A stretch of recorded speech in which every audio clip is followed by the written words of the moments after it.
Yes. Fabulous. He has done it. It might have taken a stroke or two extra, but the feeling is just as sweet. Masters champion, Scotty Scheffler. I cried like a baby this morning. I was so stressed out. I was sitting there, I was telling Meredith, I don't think I'm ready for this. I'm not ready.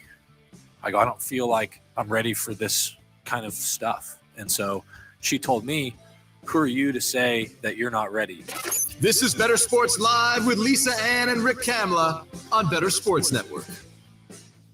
That's right. We are here -1 Rick Kamla. I'd like to thank CBS for that sound. Temporary replacement right here.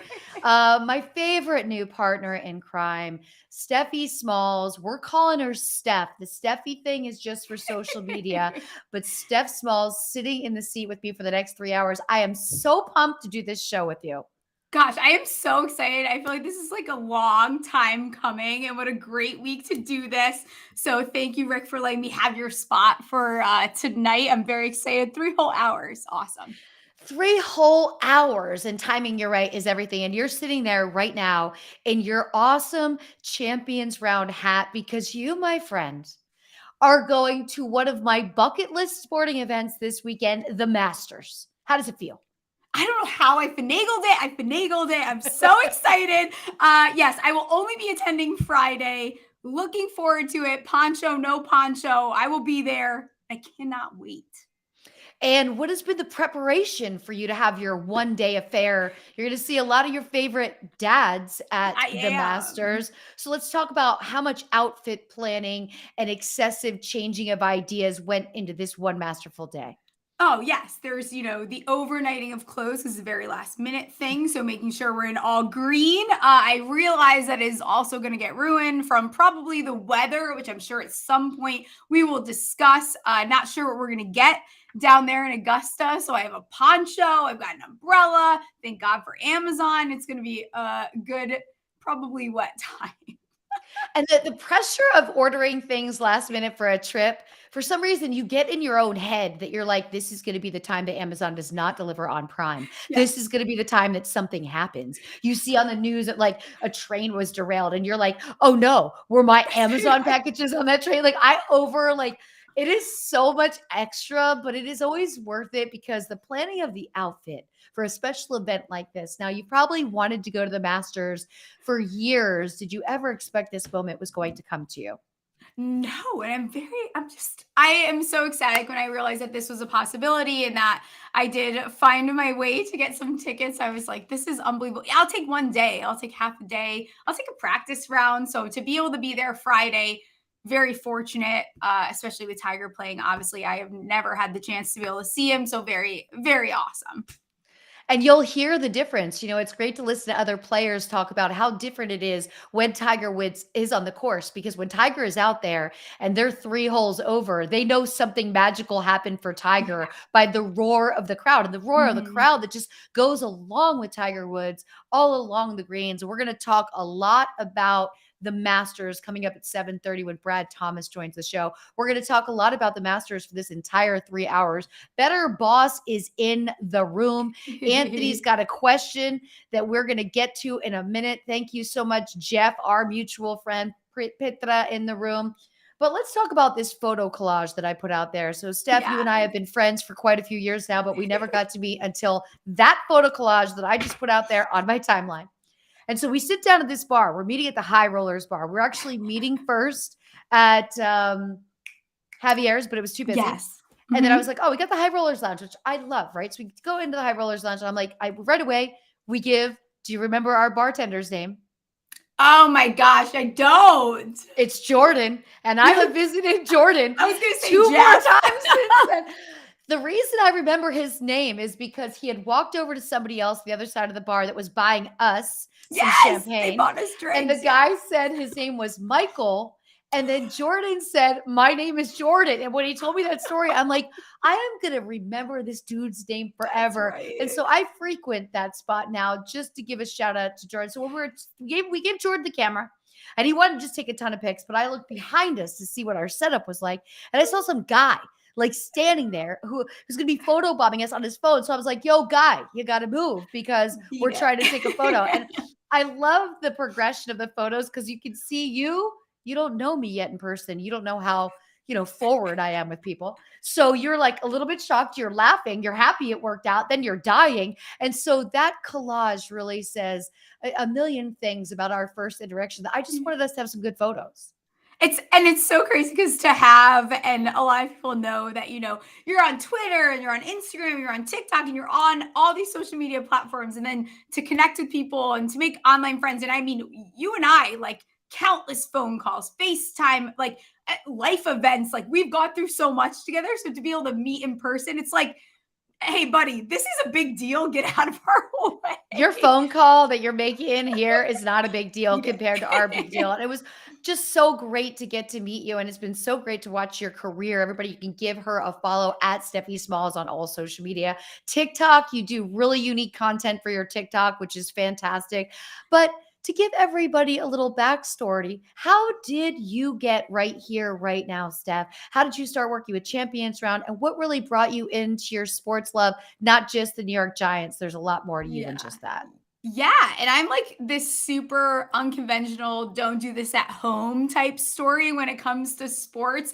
I, was in med school, COVID hit. This is like long story made short, Reader's Digest, moved back home. And as any whatever I was at that point, 26-year-old, 27-year-old, living at home with mom and dad, as much as you love them, is not as fun as you think. So I re-downloaded Twitter, and I'm finding things to do like a lot of us did during COVID, talking about the Giants, ranting about the Giants. Finally, I get picked up by a Giants site, New York Giants Rush. They have me writing injury reports to them right up my alley, but I'm like, oh, this is fun. And then 200 followers led to 10,000 followers. And then you're working for a fantasy football site, which is something like I used to sneak on middle school. I'm like going in chat rooms, like doing my first fantasy football, like things that you should not do. Like, again, very unconventional. Don't do the things. And then I finally got a full-time offer and was like, why don't I take a chance on myself? I remember talking to you very around that time when that started to happen, and then led me to Champions Round. And now we're here and it's awesome. And I'm okay. The medical field lost, took an L because I left, but I'm very happy. Oh gosh, you did not lose though, because you would, by the way, not be going to the Masters. Okay. You would not be traveling to Vegas for FSGA, all of these things, but it's just a great example of when you follow your heart and do something you're passionate about. You were just talking about your Giants love. Is your Giants love something that was handed down to you from family, or did you just pick the New York Giants as your football team? Yeah, it's so fun. So I'm from Connecticut, tri-state area. I know there's a couple tri-state area. My tri-state area is you either were a Jets fan, a Patriots fan, or a Giants fan. I was born and raised a Giants fan. My love actually comes from my mother and my grandfather. Sundays, Italian family, we sat down on the couch. Everyone was quiet other than cheering, obviously, for our New York Giants. And then after that, we ate meatballs, and that was a family thing. It connected me with my brother, who's 6 years younger than me. Sports was always my thing. Got bullied wearing my Plaxico jersey against all the Patriots fans growing up. But yeah, it just comes from my family, and they've given me a couple really rough years, but I'm very fortunate to say I've seen 2 Super Bowls in my lifetime. A lot of people don't get that opportunity, so I'm very thankful to them. You're right. A lot of people don't get that opportunity, but that's the great thing about being a true fan. You don't jump ship. You know what I mean? You don't leave your team. And the highs and lows are kind of, it's like, some people love movies and soap operas, but like our sports are our soap opera. And I think we're looking at a soap opera event happening right now. Coming up, we are less than 3 weeks away from the NFL draft. We've got the Green Bay Packers really holding solid that they want that 13th pick from the Jets. And I understand the Jets want to hold that pick because possibly that's where they can build themselves. They really need an edge, right? You got to protect Aaron Rodgers. That's going to be a really important factor. Keeping the pocket clean for Rodgers is going to give him the most production. But the limbo that they put them under, where they came out and said, we're done with Aaron Rodgers, and now you want to kind of really hold the Jets to giving you more than they want to give you. Yeah, it's a very interesting, and I don't know, I'm sure many people tuned in to McAfee's show that day that he, initially went on when it was the big, here's the big announcement. Let's see. They had almost 500,000 live crazy. viewers. I loved it. I loved it. Crazy. Like, even if it's, you don't listen to McAfee every day, you don't like his take tops, whatever it is, a lot of people tuned in no matter what. It's very interesting to hear him say, which again, we're all used to kind of this off-season cycle that includes Aaron Rodgers retiring, not retiring, going to another team, whatever it is. But you heard him say that, he entered the darkness in this place of like, not sure what I'm doing, maybe retiring, maybe not, went in, came out, got his phone for the first time, as he says again, like, right, we don't know totally the whole story, you're never going to get it. And he's like, yeah. And then I got texts that were like, they're trying to get rid of you. And then, that's kind of his, without knocking them, there's obviously tension. There's been tension for a while. It's going to be interesting to see what happens with him, because then you have the Lamar stuff adding a layer into it. Yep. If I'm the Jets, do I go that direction? Do I not? And I think the Packers now are standing here like they kind of have the leverage too. So it's going to be very interesting how that plays out. I know people in dynasty leagues have probably made moves because of this Aaron Rodgers stuff, but you got to be so careful. It's April 5th. You got to be careful right now.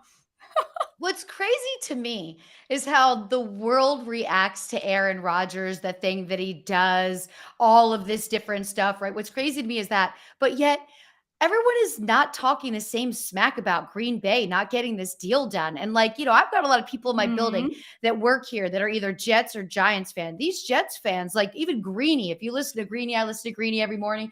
He is like, let's just get this done. It's stressing people out on a day-to-day.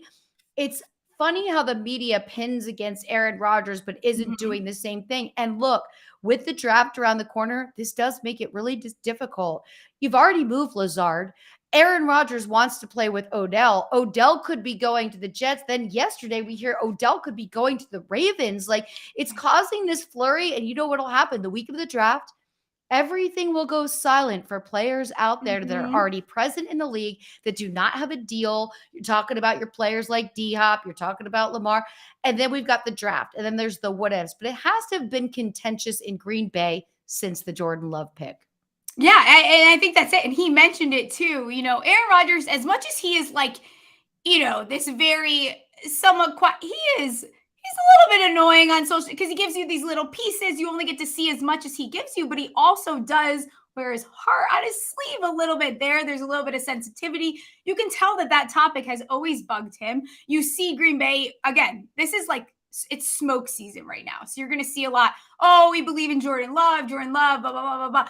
Yeah, they also did this last year and the year before. And watch Green Bay, maybe deal Rodgers. That's what it seems like is going to happen. Watch them end up drafting a damn wide receiver one that first round. And that's something that Rodgers has wanted. So, but it's interesting because you look at Rodgers' age too. How much can you really give up for a guy that, that age? He is towards the end of his career. It's no knock to his talent. He's just he's at the end there.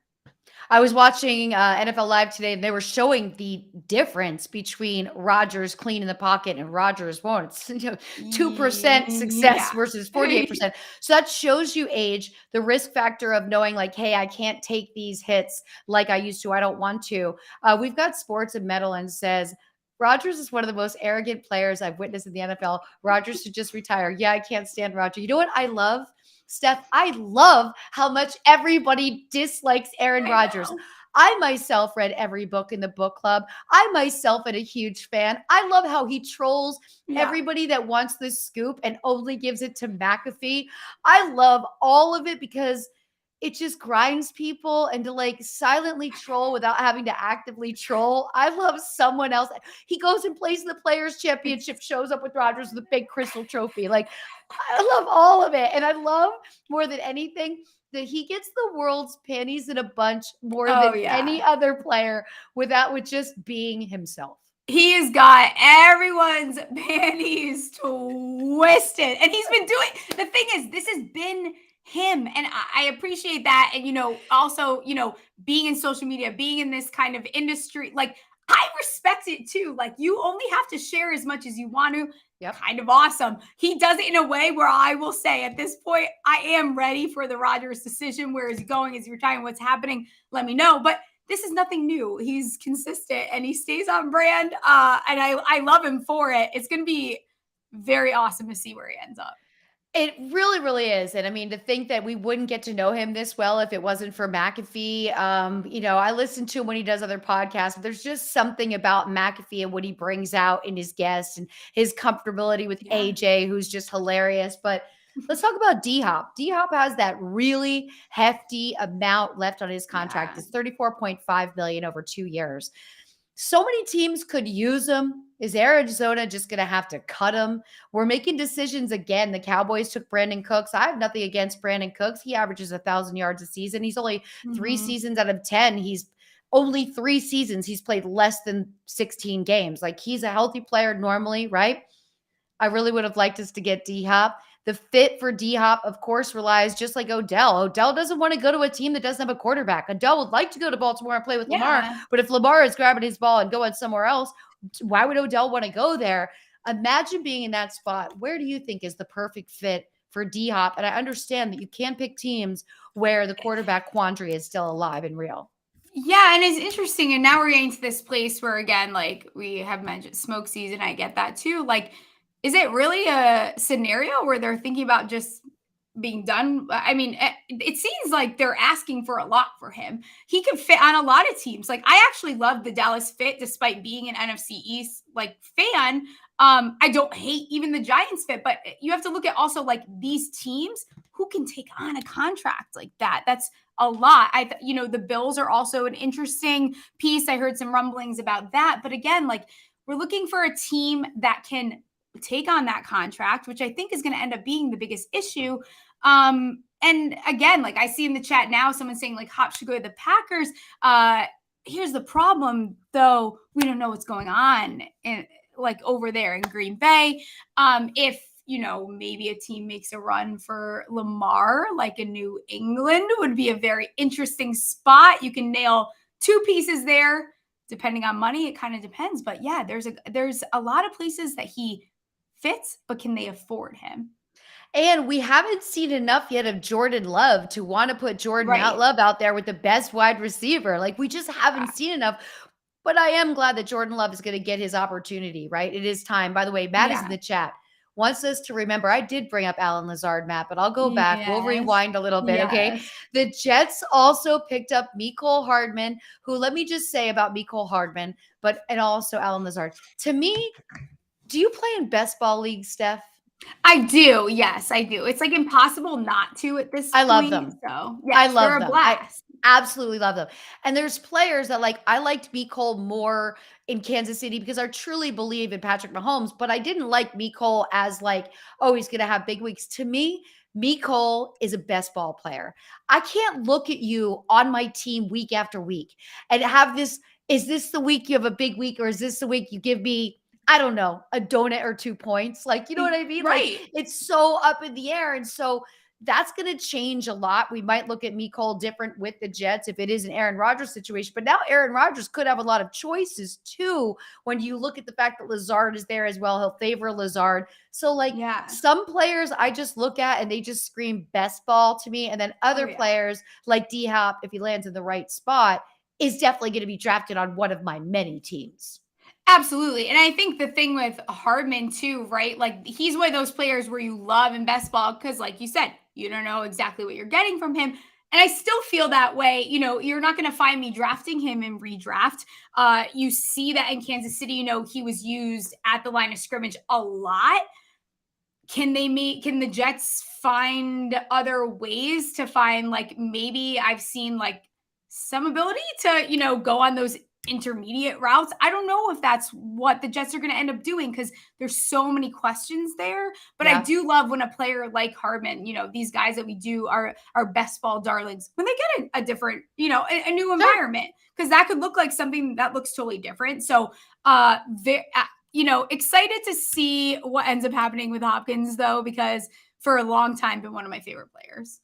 Yeah, I agree. And it was hard to see him like when Houston let him go. Like that city was never the same. They hated that coach immediately. They hated the organization immediately. That was like, what are you doing to us? He's our best player. And then we thought the opportunity would be there. But when you see D Hop and Kyler Murray arguing the sidelines, you're like, oh, this is a Yeah. breakup that's definitely going to happen.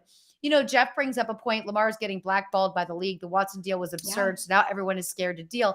I agree with this. And I think you're setting a standard that was so strangely high with odd surroundings around it with Deshaun.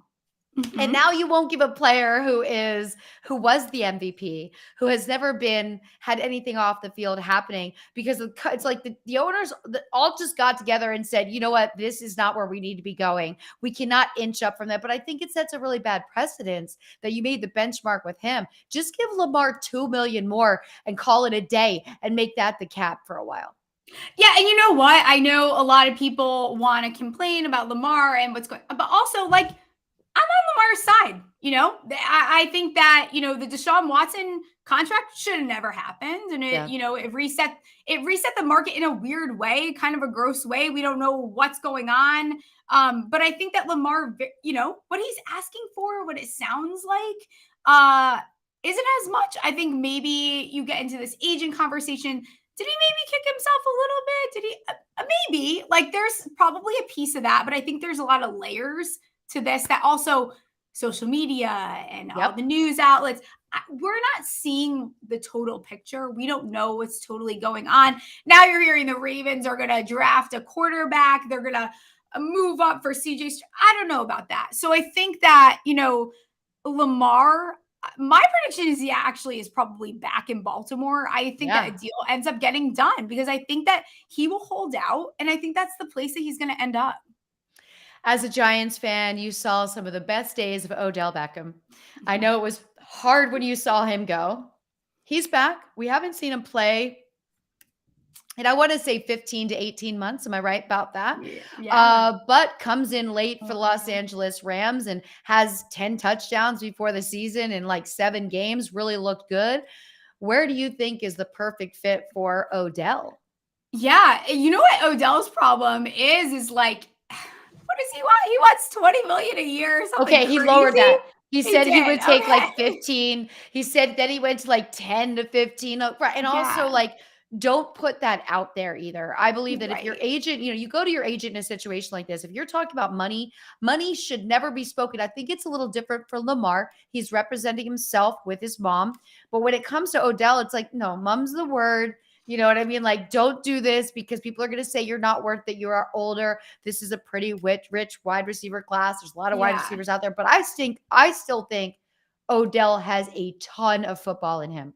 Yeah, I agree with you. And I think a lot of people, you know, you'll get, you know, the injury prone trolls will come out. And what people don't realize is OBJ in his career, the expectation is not he is wide receiver 1. Like, I think that is a really big misconception. He's not there to fill a wide receiver 1 position. Like, whether he can do that still, which I believe he can compete at a very high level.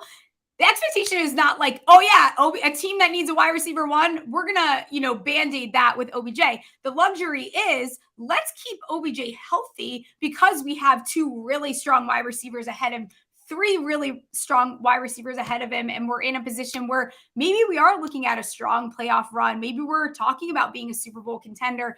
It's interesting. I don't think he's going back to the Rams. I will say that very like right out the front. It seems like everyone is all of a sudden that's kind of coming. That's not happening. I really feel strongly it's not happening. OBJ loves himself New York. And I will say, you know, it's easy with all these guys. Oh, they're going to the Jets. They're going to the Jets. They're going to the Jets. I don't know why all of a sudden these past 2 years, it's like the expectation is everyone's going to the Jets.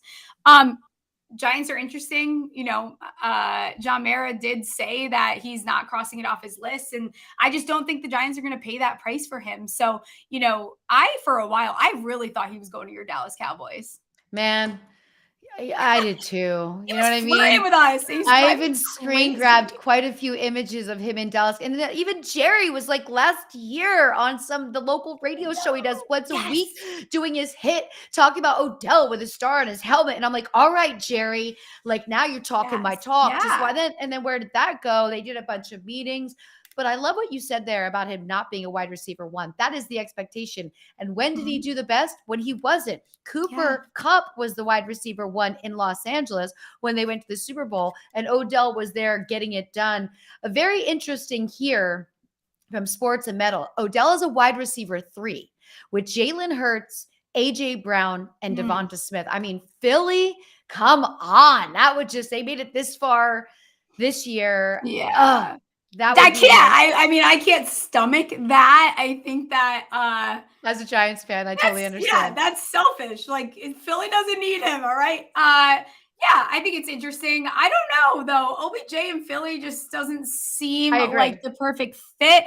I think that Lamar is an interesting piece to follow. Maybe OBJ, follows that. I think the Saints are now off the table, considering the moves that they have made. Yeah, I mean, it's going to be interesting what OBJ does, but he is taking his sweet time figuring that out. So, yeah, my gut kind of tells me he ends up back in the NFC East. Maybe it's on a different team, but you're right. He does love New York. It's a perfect fit for him. Mm-hmm. He loves it. We're going to continue this conversation. We got a Derrick Henry question, a couple other questions. Yeah. We will continue all that, but our guest is going to be joining us a little bit early. So before we get to our guest, and remind you, when we get back with the guest, we will be talking about the Masters.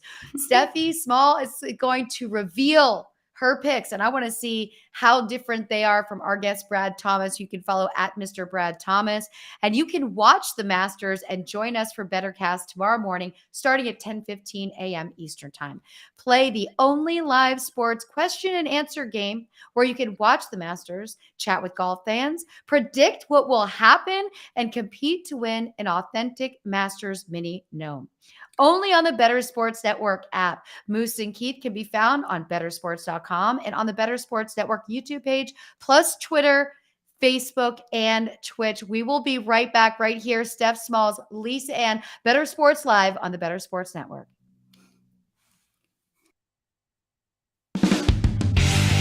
Moose and Keith. Weekdays at 10 a.m. Eastern. The word genius is there. Bob Glover, it describes him. Bob, so when's the last time that Twitter defeated you? Because I've been defeated by Twitter today. I'll tell you how Twitter defeated me one time. I had the mistaken impression that the year that Troy Polamalu won the Defensive Player of the Year, it looked like it was going to go to Clay Matthews Jr. And I tweeted it. And there was a guy on the media bus. He was like, oh, yeah, he's got it, a guy I trust. I won't tell you who it was, but his initials are Mike Garafolo. So I went with it, got a DM from Rich Eisen, NFL Network. He goes, you sure about that? I go, oh, man. Oh, I just got this wave. Because, like, accuracy to me is really important. So I'm literally on the media bus. We're just getting back from media day. We are slipping and sliding in Dallas. It's snowing. I get off the bus. I open my laptop. I'm hunched over. And I just, like, literally people are passing me. Bob, what's wrong? And it was Polamalu. And Adam Schefter had retweeted me.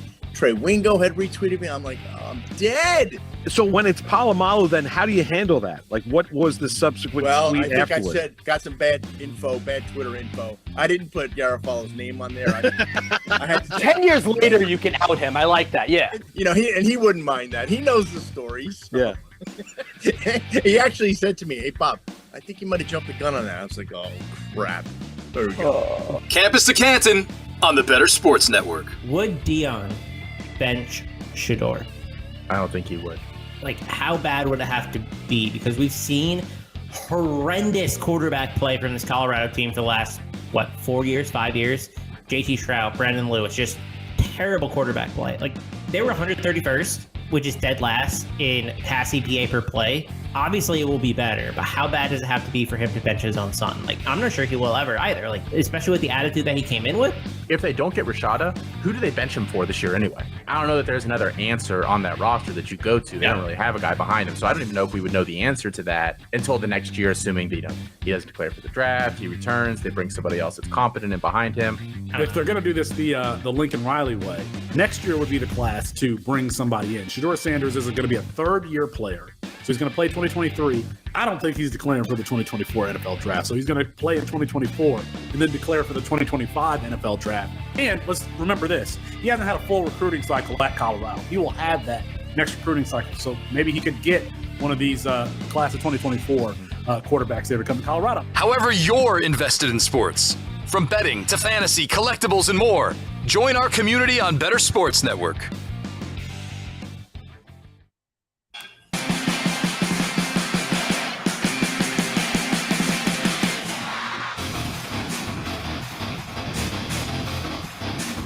And we are back with you right here, Lisa and Steph Smalls on Bettor Sports Live, the duo made in heaven, joined by a friend that Steph was so kind to introduce me to at FSGA in Las Vegas. That's Brad Thomas. He's a betting analyst for NBC Sports Edge, who you are going to want to follow at Mr. Brad Thomas. Brad, the Masters are in front of us. How excited are you?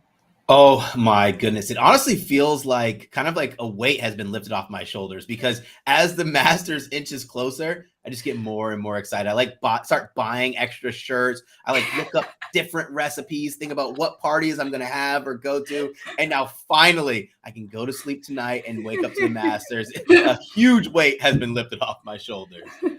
So we had a couple asks earlier in the show, but I wanted to wait till you were here. So I'm going to go Steph first and see Steph's big plays for this. Now, look, the Masters really turn upside down when Mother Nature decides. I am going to be on the greens as well. I am going to qualify. You will see me there every day. So, Steph, who do you got? Who do you really like in this Masters? Yeah, so how I approach this, Brad, also so excited to have you on. You are fantastic. If you guys are not following him, please go do that because he is awesome. I decided not to touch my outright card too heavily. I had one click this week. The rest are futures. I do like myself Xander Schauffele. I didn't see that Saturday outfit until after I used my bonus, bonus on him. So I don't love that. For me, I do have a Scheffler future 12-1, nothing beautiful. Homa 120-1 I got. June 16th at 1:24 a.m., very much after a bar night, I am sure. I also use a free bet on DJ. I understand the live guys are a little bit, we're not super happy about them, but I wouldn't write them off either. And then I do have I'm a sucker for Spieth, but I'm interested to hear what you like, Brad. Yeah, so this year is probably the lowest amount of outrights that I've had. I just think that I normally get so excited. I just load up my card. I have 45 bets. I think last year I probably had 15 outrights. And the one that I took first was Scotty Scheffler at 18-1. So this year, I think I have a total of 6 or 7. The one that I like, or the one that I'm most proud of, is my Brooks Koepka 60-1. And it's more the price. So before I went to Did we lose you there? Brad? We have a moment. Oh, Brad, what happened? Yeah, frozen in time right there. PGA came in and was like, no live bets on this show. Before we get him back, I will say this. I think the live players are going to do really well. They went through so much of the thought of them not being able to play in these tournaments. They're excited to get back over here and feel the energy of the crowd that they don't have. It's a comfort. It's going to be like a homecoming for a lot of these live players. All right, Brad, you're back in time. Here we are. Thank goodness. Right where you left off. I was getting worried too. My favorite people probably kept continuing wondering where I went. But yeah, I went to go see Brooks Koepka at Live Orlando. That's my home course at Orange County National. And all I need to see were 3 shots, really. I was like, if he just goes out there, he hits his ball in the middle of the fairway, he looks like he's not laboring at all, and he looks like he's in control of his game, I'm going to bet him. His price now is about 30-1. So I'm super stoked about that. Even if he doesn't win, knowing that I got that kind of closing line value on a guy who's a multiple major winner. It just makes me really excited. Another one that I'm excited about, not as nice of a number as Smalls. I have Max Homa. I have him at 25. Listen, all week, maybe 2 weeks, I've been doing a Masters trend series on TikTok, and he doesn't fit like 90% of the trends I put out. But Max Homa is the kind of guy who made such a change from how he plays golf 2 and 3 years ago to the golfer that he is now. Like, we think about so much that's happened in his life in 1 year. He became a multiple winner on the PGA Tour. He had a child. Man, why would I not bet on this guy? He's a better ball striker than he was before. And one of the trends that he doesn't hit is literally by 8 places, where all 10 of the last 10 Masters winners have a top 40 in Masters history, and Max Homa has 0. I don't care. He was top 48, was good enough for me. And then, of course, I talked about this on NBC Sports a little bit. I just made sure that I parlayed the 2 big dogs as much as I could. I have a little action on Scotty Scheffler. He's the best golfer in the world, gaining the most strokes per round, and he's done it before. He has the ability to put his name up there with 3 Hall of Famers. Only 3 golfers have won back-to-back green jackets. That's Jack Nicklaus, Nick Faldo, and Tiger Woods. To have his name in that company, I think he's one of the greatest people to do it, because he's such a good guy. Like, when you watch him, I have a great story of Scotty Scheffler. I try to tell a story too much, but when I saw it, I have to tell everyone. I'm at TPC. He was the first person I saw, said what's up to him, and he just went about his business. You know, these players have these practice rounds that take literally forever because they're working on all this different stuff. He comes into the media center. He does his press conference. And as he's finishing his press conference, the Make-A-Wish Foundation kids were there. It wasn't planned for them to meet Scotty Scheffler. They were just there trying to get kids excited about the media industry, introducing them to different people. Scotty stayed after I got there, must have been 7 a.m. From 7 a.m., he was there practicing, hitting golf balls. He probably had lunch, came into the media center. He stayed, took pictures, and signed autographs with not only every single kid there, but all their parents and family. I was like, you guys know how athletes are. And this is not a knock on athletes because they have jobs to do. Not every athlete's going to stop and spend another hour after they've been there since 7 a.m. It's probably like 6:30 p.m. And he's such a good guy. And I'll wrap this one up with John Rahm. If John Rahm didn't get sick at API, we'd probably be talking about him probably close to 5-1, maybe 6-1. So I got him. I think I have him at 14. I have 19. I have him 19-1. So even if those don't come through, I'm still going to have a ton of fun. And I think that I got pretty good value. I love it. Again, give him a follow at Mr. Brad Thomas. That's a great story. And you're right. The routine that these players are in, he could have easily been like, no, I have to eat at this exact time and I have to do this. Now, there are some changes to the greens for the first time in a long time at Augusta. Steph, tell me how you feel this is going to affect players, if anything. We know they can hit it long. That's not the problem. But it's just breaking them out of the norm of the exact what they knew it was before. Yeah, I think I'm approaching this Masters probably a little bit different than I have in the past, where I'm like, I know the weather, I know the changes, I know the course history is very important, but I'm really looking at the form that these guys are in. Like, and the difference with Augusta is this is a course that really forces players to use every single thing in their bag. Like, they need to use all their, like, there's a lot to this course that's very different than some other ones where you can get away with, putting in your model a huge emphasis on this. Like, there's a lot to this, and playing complementary golf is important for a course like this where, Homa, for example, I think he hits, every single one of the areas. You take away course history, and I think people would be a little bit higher on Homa. I think he's a different player than he has been since he's been here. You look at this creativity, good iron play, on and around the greens. I really think that Max Homa is in a great spot here. Brad, your take right now on the fact that we don't expect Tiger to go very far. We really want him to make the cut. It's always more exciting when Woods is out there. Seeing Tiger after that accident, I think we're all just thrilled, to see him out there doing what he loves. How far do you think he can go? And I think of all the players in this tournament, in the Masters, the weather impact would affect Tiger Woods the most. Do you agree with that, Brad? I absolutely agree. So the 2019 Masters was probably the best moment of my life.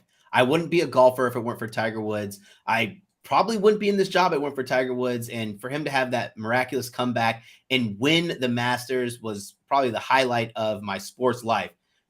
Even then, even though there was a little part of me that said Tiger Woods could do it, I feel like I was doubting him. And then he proved me wrong. Then he went out and played Genesis this year, and I doubted him. I was like, there's no way he's playing 4 rounds. The course is not overly hilly like Augusta is, but he shot a 67 after playing an entire 18, battling. I just think he's just one of the strongest golfers mentally. He knows how to use this course to his advantage. I think Tiger Woods, if he makes top 20, will be a massive win for him, but I'm not counting him out. Like, people who doubt guys, great athletes, great people like Tiger Woods always end up getting the short end of the stick because these guys always overcome adversity. That's what he's done his whole life. So I like Tiger Woods this week to finish top 20. I'm not going to personally bet it because I'm going to have so much joy that if or when that happens, it'll feel like I made a ton of money. And Steph, your opinion on Tiger out there for the Masters? Yes. And for those that do watch my new golf show, Match Play, I did mention feeling like a bad person, that I was like, oh, is there a little bit of value there on the miscut? There really isn't. I think that the way to play Tiger is probably to go a top 40, top 30. I will be there on Friday. I am so excited to see Tiger Woods play some golf. So I'm in on Tiger. You're not going to probably get me to the top 20 feelings like everyone else. I know my co-host Spencer Aguiar is actually in on him around that area. Top 30, top 40, yeah, you could talk to me there. But I am worried about the weather for people that have injuries and know that, like, Augusta's there's a lot of walking. And if it's cold and rainy, that's where I start to get a little bit nervous about Tiger. Yeah, and Brad, I watched the Genesis Invitational first 2 days. He looked amazing, right? But you did start to see him slow down on day 3, and that's kind of what brings me to where we are right now. But you feel bad not betting on Tiger Woods. We've got a lot of Zalatoris fans in the chat tonight. No love for Zalatoris this tourney. I mean, he's been one of the greatest stories of young golfers with a mullet like ever. I feel like maybe 10 minutes before I jumped on the show, I saw one of the Masters breakdowns for Zalatoris. And this is like the only golf course in the world where he actually gains strokes putting. But what terrifies me about Zalatoris is he makes me literally so nervous every time he putts. And he came out and said that he's changing his putting grip for this tournament. That kind of worries me because this being the only place where he really gains a ton of strokes on the putting green, and this is when he wants to change it, I feel like it's kind of in his head. I mean, the price for Zalatoris is really, really nice for anybody who wants to bet him to win, right? Like, if we would have had this price on Zalatoris last year, I think every single person in the golf betting industry would have been on him.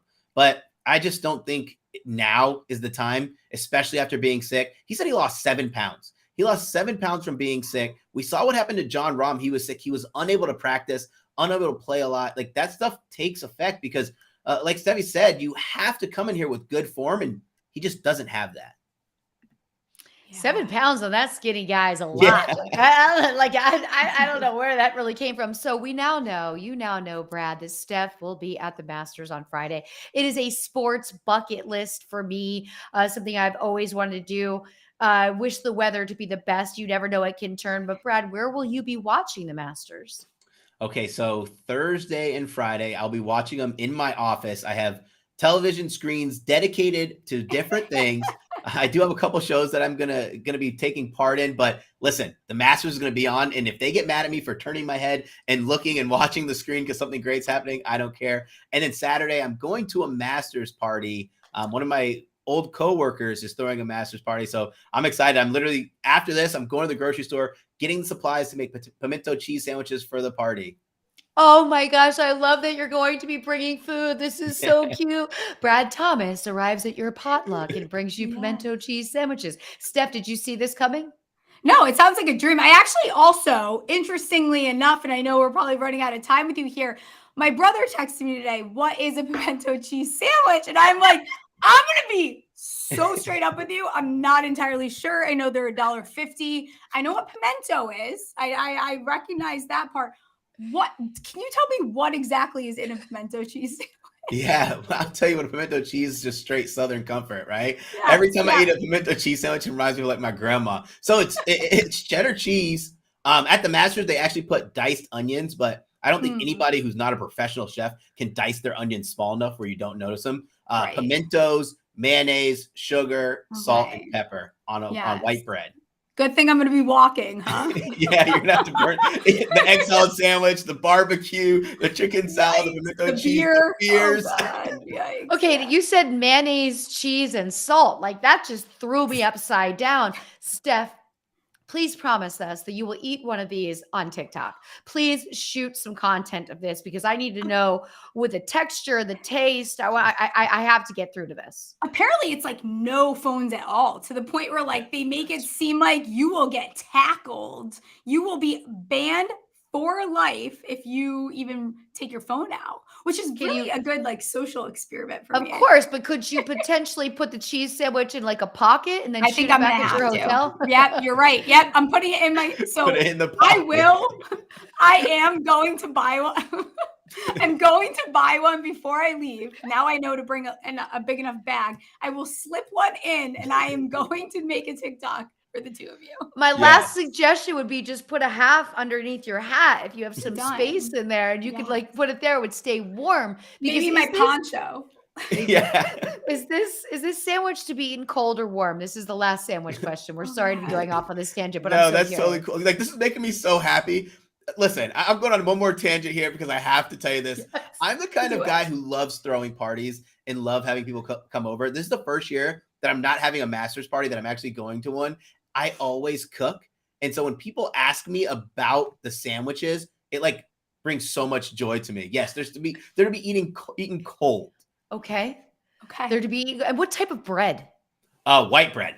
White Wonder Straight bread is what I white use, yeah. bread. Okay. This is going to be interesting. Steph, this is a whole new experience, not just the Masters. man. But Brad Thomas, we thank you so much for joining us. You can see Brad's work. What are you working right now on for NBC Sports Edge? Yeah, so we just started a new show called the NBC Sports Soccer Pub. So you can catch that on Thursdays. I'm going to be prepping for that show. It airs tomorrow around 10:45 a.m. Eastern. Have you always loved soccer, or is this a new sport you're bringing into your sphere? I didn't start liking soccer till I was in college. My roommate in college literally played soccer all the time. He played it on the televisions, and like it's like one of those sports that always comes on early. I'm an early riser. I wrestled in college, so I'd have early morning gym sessions, and then I'd come home and it'd be on. But like I'm too lazy because I just got beat up all day to change a channel, and that's how I ended up loving it. That was the first thing that I started doing at NBC Sports. I was like, only if they knew I love all these other sports too. So soccer, because so many people want more soccer content. I get asked about it all the time, and it's a very passionate sport. I haven't seen fans that are more passionate. They'll stand outside a bar in the rain and watch it through a window when a bar is full in Europe. So it's a whole next level fandom. Yeah, absolutely. Like if you need anybody to talk soccer, I'm down to talk it. Like I literally watch soccer so much to where I just got a new subscription service that gives me the European channels. Because if you want to watch Swedish soccer and you live here in the United States and you don't want to do anything illegal, like illegal streaming, you're not going to be able to do it. Like there's no capability unless you're paying for this extra service. So I'm a huge soccer fan. Actually, I didn't start playing soccer until I started working at NBC. I joined a league. 6 years later, last week, we won our first indoor soccer championship. So I learned how to, literally had to learn how to kick a ball. I was so bad at soccer, I would score more own goals on the season than score goals. You know, it's been about 7 years, so times have changed, but we finally won our first championship last week. Hey, Steph, did you know Brad was in a soccer league? I know you learn something new every single day. I love it. Now, my next trip is going to be to watch you play soccer. Okay, you're in my brain. You're in my brain. That's what I was saying. I mean, your season is over right now, but we are plotting and planning for two things. We go to the Orlando area. Yes. We go to a soccer game or two. We have Brad plan a small party so that Brad can cook and he feels fulfilled and the joy. We have pimento cheese sandwiches. Yes. All of this is Speaking my working out. language. I love it. Thank It's a you plan. so much, everybody. Give him a follow at Mr. Brad Thomas. And we're going to stay right here and continue with all of you right here in the chat. So the weather is definitely an issue. So much concern over the weather. Have you looked up what the exacts are for Thursday and Friday, how bad it looks to be? Every time I look, I feel like it is changing. It seems which like is at first, Friday was supposed to be raining all day, then it's pushed to Saturday. It's been a very, very long time since we've had to push to Monday for the, I think like 1980, I don't even know, 1983, 1990, one of those years. So it's been a while since the weather has actually impacted this tournament. The nice thing is with the size of this tournament, they should be able to finagle that apparently is my new word, finagle their way around like pushing it too far back. But I'm very interested to see like how this plays out, which is why I didn't, I know you have to involve it and, the lean is towards some of the better, like bad weather players. But at the same time, I'm like, you really don't know. It's really, you can't predict the rain. You can't. And also today, example, it just said on the weather app that it was like not sunny out. I walk outside with no umbrella. It's not only not sunny, it's raining, right?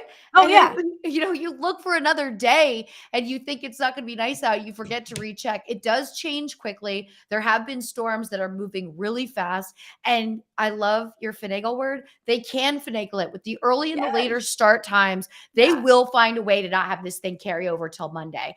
There's nothing worse than people going back to work and not being able to make Masters Sunday the day they live for of all of those final holes. Yeah, and I kind of like it, honestly, for people that do, like, I love chaos, right? So if we can get a little bit of spice here at the Masters, I like a good Sunday sweat. Scotty really like ran away with it last year. So it is nice when we get these very, sweaty Sundays. We don't totally know what's going to happen, but the guys that we want to see and we love are there, which, of course, at the Masters, really the top 30 golfers in the world are the ones that you're going to be wanting to hang your hat on as far as like a betting perspective comes up. But I'm all here for like, give me something a little bit unpredictable. Yeah, give me something a little bit different, right? Yeah. That's what you're watching it for. And looking at players like Scotty, who is on this tear right now. Yeah. Do you feel the momentum of that helps or hurts a player? Because golf is very different than football, NBA, MLB.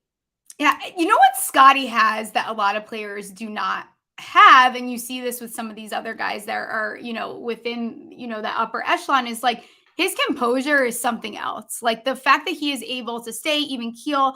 And you look at, he's actually coming in half a stroke better in strokes gained than he did last year. You look at his past performances the last couple of weeks, we're looking at T17, T11, a win, T12, T4, win, 4. He's up there. Like no matter what, you're competing unless you get this total, like what is going on. The one concern I have with him, he has like a little bit of a dip in his putting, but at the same time, Scotty's a player that can just put it on. And you look at last year, he's 14-1, whatever it is. And now you're looking at a guy who's already, down to plus 650 this year. So for good reason too. He is the best player in the world. And I think for a while people have fought that off. But if he goes back to back and, like Brad said, and he joins those very few players, it's very awesome. He is someone who doesn't let it get the best of him. He really moves on well, walks to that next hole, and like, no matter what has happened before, seems to be erased. And I think he's just heating up, and I do think he has the best odds. I noticed that neither you nor Brad mentioned Rory McIlroy. We have no love for Rory anymore. And what do you think that's affecting his game? Because I've watched Rory over the past couple of tournaments, and I'm like, there's times where I feel like he just wants to grab his bag and be done with the day because he lets it get to him. Yeah, he does. And also, you're starting to see a little bit of aging signs here with Mr. Rory. I think I get concerned with tournaments like this. There is another word apparently of the day is like this nostalgia too. Like I know that everyone really wants to see Rory in a green jacket, and he played well at match play. But before that, I mean, he played good, but he's not at Rory's standards or where Rory wants to be. His short game was terrible at the Players, and then after that, you kind of saw it carry on. I've just been avoiding him. It's not that like I'm out on Rory. I've played him a little bit in DFS, but I'm taking a break on Rory. Like I need to see him get a little bit back into, let me see Rory. And I think there's a lot of stress here with the, the live players are playing, and he's taken on a lot of that. Like, he wears the tour on his back. Yep. And I think that stress has definitely been impacting him a little bit. It's the very first time we've ever seen real animosity in golf. Let's face it. This has been a non-drama sport. The most drama this sport saw before live was the weather. And now you have players that have literally smack talked each other and have said, given their opinion both ways, which everyone has a right to give their own opinion. But now they're going to be sharing the greens and competing against each other. And I think it's going to be interesting because, like you said, you like a little chaos. I think the drama can be really good or really distracting. Yeah, absolutely. And I think there's a piece of this too, where, people want to knock the live players because, they're not playing as competitively and this and that, and they're not playing well. They're not in as good a foot. I would almost bet that some of these guys, you look at guys even like, Joaquin Niemann, Harold Varner, these are two players that actually played well last year at the Masters. They're guys that we probably would be betting. We'd be considering Niemann probably for a nice little long shot at this year if he didn't move on. Very young player, very, very talented. We saw him win the Genesis and then move on to live. So I think writing off these players is not necessarily the right move. I think there's probably some value there. Am I taking any of these guys outright outside of like DJ, which I have, used a free bet on? It's not something that I'm spending my own money on, but I think the live players are coming in, and I've seen their interviews. They actually seem like they got pretty well prepped, or maybe that's really the mindset they're in. They're not there. They're there to play golf. They only get 4 chances to be competitive like this. This is it's their time. Yeah, it's almost like their mini Super Bowl, right? This is a big moment for them to be. And also, they won this little battle of actually being able to put their feet back on those greens. That's a big deal. There could be some spite involved, but also it's recency bias. We haven't been diligently watching them play. We haven't been hearing many interviews. We haven't been seeing them. So it's an out of sight, out of mind. And I wouldn't be surprised if there are some in the top 10 that are blowing the minds of everybody going, oh my gosh, how did this happen? We just wrote them off as if just because they're playing in the live, tournaments now that they're not the same. And it's like, well, these guys still have the same mindset. They probably have more money. They're hiring better trainers. They're doing better things. Everything in their life has changed with more money. And now they get the opportunity to come back here. Many of them have played at Augusta before. So it's going to be a real treat to them. And I think there's going to be momentum there. I think it throws a really exciting mix in all of it. Yeah. And you look at it too, like I played devil's advocate on my show 2 days ago, where it's like, okay, I could argue now, maybe they're more well rested. Maybe they're coming in their best shape ever because they're not competitive. They're not, they're not playing at these courses like the rest of the PGA Tour is, but they're also coming in to be like, this is our shot to be like, we don't care that you hate us. We don't care what's going on. We're still here to play. And we've rested our bodies and we've done our thing and we've collected our checks, but like they might come in a really good spot. They come in balling financially. Let's just say that. They come in, 5'3", but when they stand on their wallet, 5'7". They come in with a different money swagger. And at the end of the day, you can't knock anybody for taking generational money that's going to set up families for generations, because that's exactly what they're able to do with that money that they're getting from Live. But for all of you, the tour junkies are where you find all the goodness right here at Bettor Sports Network. It's Masters Week. And the tour junkies are getting you ready for the biggest golf tournament of the year. Join David Barnett and Pat Perry for a preview of the Masters, including breakdowns of the betting odds, course conditions, live golfers in the field, and daily fantasy sports plays for Augusta National. Watch the Ultimate Masters preview show on demand with the Bettor Sports Network app or on the Bettor Sports Network YouTube page. For all of you sharing the love, which I love so much here, love the tour junkies, Bettor Boss says, we're going to continue. Talk a little bit about some changes going on as we are facing the NBA playoffs, Steph. I was at MSG the other night. The energy, as always, off the charts in that arena. We've got the MVP odds that are really starting to shift and shake with Embiid putting up 52 points. Little NBA talk to give us a little palate cleansing from all of the Masters conversation. You're listening to Lisa Ann and Steph Smalls right here on Bettor Sports Live on the Bettor Sports Network. Moose and Keith, weekdays at 10 a.m. Eastern on Bettor Sports Network. Calvin Ridley yesterday, he applied for reinstatement from the National Football League. Ridley, Kirk, Zay Jones, Travis Etienne, Trevor Lawrence. That is crazy potent on offense. Yeah, it's going to be awesome. I mean, Ridley's great. I think Trevor Lawrence is a guy I want in fantasy this year. I think you're probably right. I think they're just going to get better and better. First off, Peterson's a wonderful offensive mind, a great head coach, and we've seen that and saw that this year as Jacksonville made it to the postseason. And Trevor Lawrence, anybody that questioned whether or not he could play in the National Football League or just how good he was going to be in the NFL, those questions were answered this past season as in the second half of the year.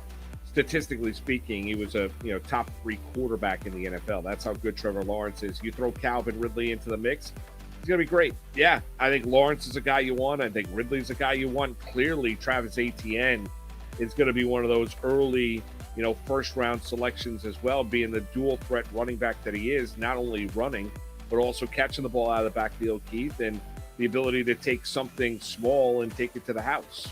Take a 5-yard dump pass, make a guy miss in the open field, and he's gone. I mean, you saw that with Travis Etienne this past season for Jacksonville. Yeah, sky's the limit. I mean, I think you're going to go from a team in the year span where you wanted no part of the Jacksonville Jaguars when you're looking at fantasy football to where you want as many Jaguars as you possibly can because they're going to be really, really productive. And let's see if they get their tight end back as well, who had Evan Ingram was great. And Evan Ingram, who was great this past season. Yeah. I mean, if they keep that whole core together, their offense is going to be one of the best in football. Like, I legitimately think that they could be one of the best offenses in football. Zay Jones, Evan Ingram, Christian Kirk, then and Ridley, Travis Etienne, Trevor Lawrence, a good offensive line, and you've got Doug Peterson being creative calling. Right?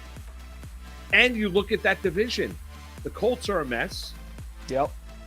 Titans look like they're on the downslide. Titans are on the downslide, right? That window is clearly closed. And then you got the Houston Texans. Years away from relevancy. Yeah. I mean, Jacksonville could win 11 games next year.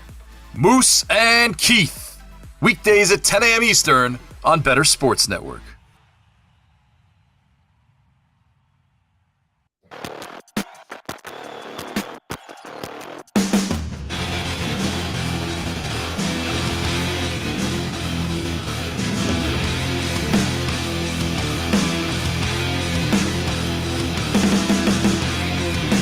We are back right here. Lisa Ann and my girl, Steph Smalls, could not be happier to be here with you. Thank you so much for being a replacement for Rick Kamla for this week.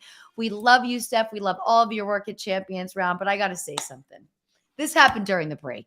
I'm just going to say, do you love blocking people on Twitter as much as I love blocking people on Twitter?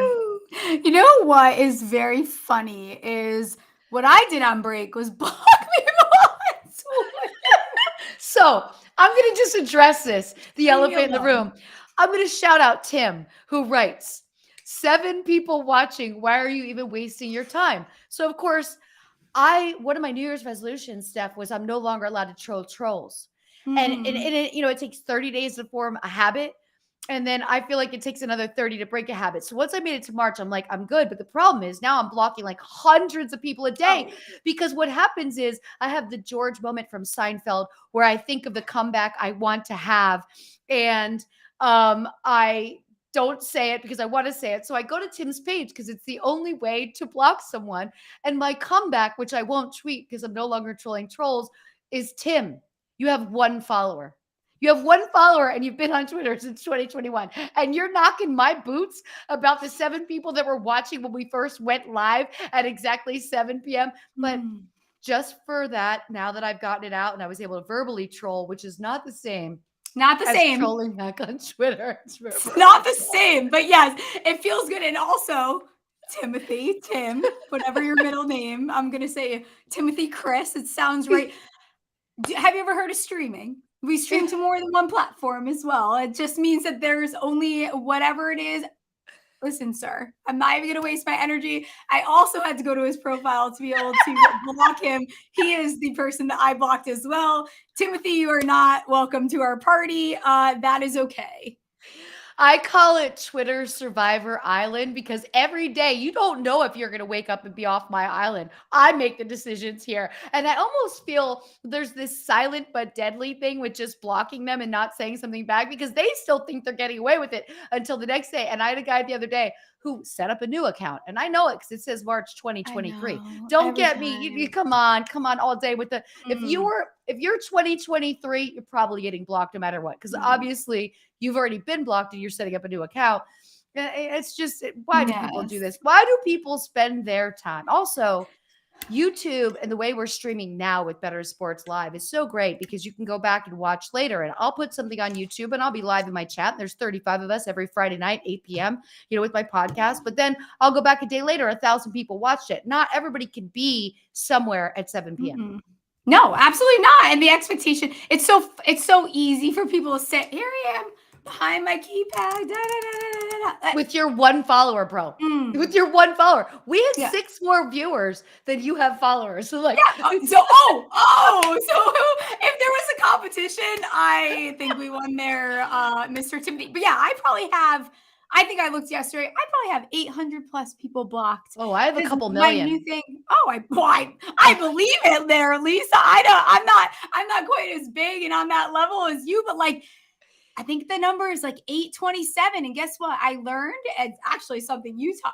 Not even worth my time. Not even bye. And if I see people troll you or I see people I'm the troll same. Another friend, I just block them because I'm I know you're coming for me at some point. You know what? I recently started to peel away that layer. And sometimes I'm just trolling, I'm just scrolling and looking at maybe people I followed. And then I see them speaking ill of someone else in the sports world or speaking ill of something. I'm because here's the thing, we're building a community here, just like we're doing with Bettor Sports Network. We're building a community of people who want to be part of the conversation. And we don't want to waste our time feeling the ick or having banter back when we can be responding to so many awesome people. And so let's talk a little NBA because Joel Embiid, poor guy, he's been the bridesmaid. He could almost be a part of 27 Dresses. That was a great movie. Yes. So could I.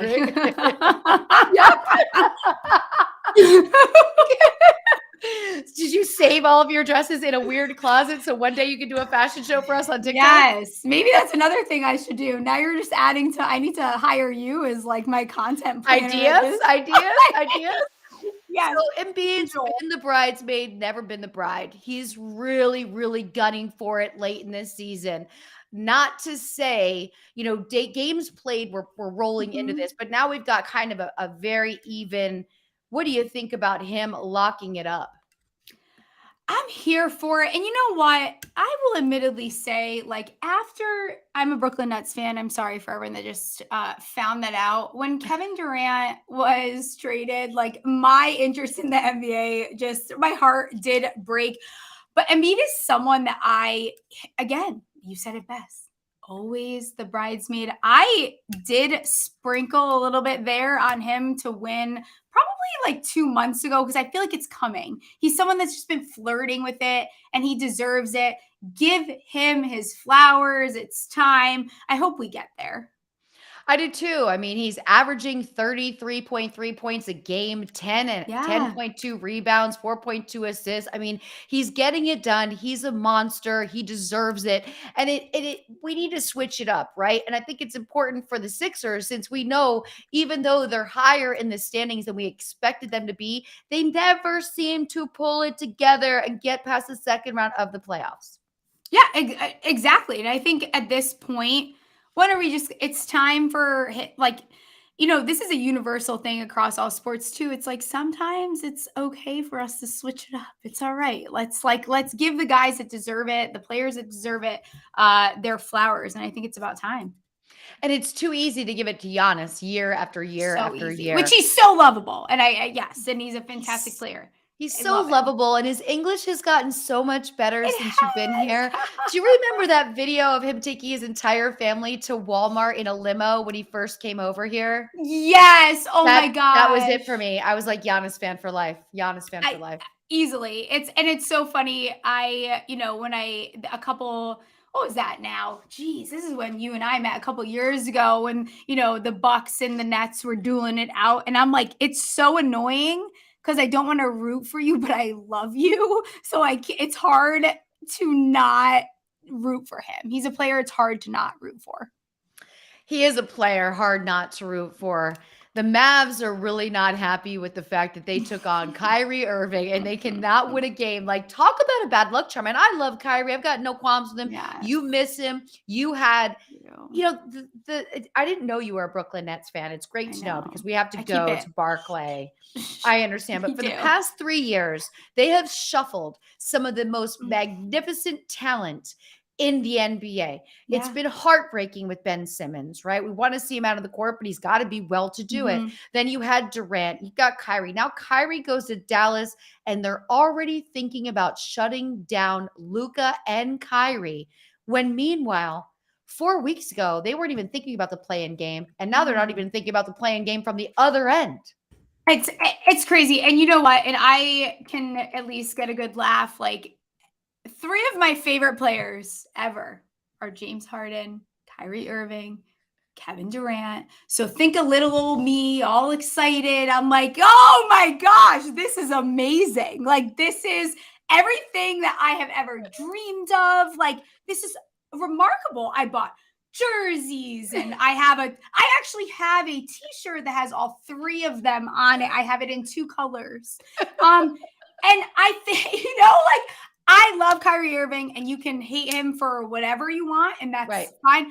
No matter what, you cannot argue with the fact that he is a unbelievable basketball player, and he doesn't always get the credit that he deserves. But am I shocked? No, because I saw it happen, although the Nets at the same time, like, this team is a little quirky. Thank you. Yes. Very super, sweet. Yes. Super quirky, but AKA doomed. Yes. It's just what's the cards that they were dealt.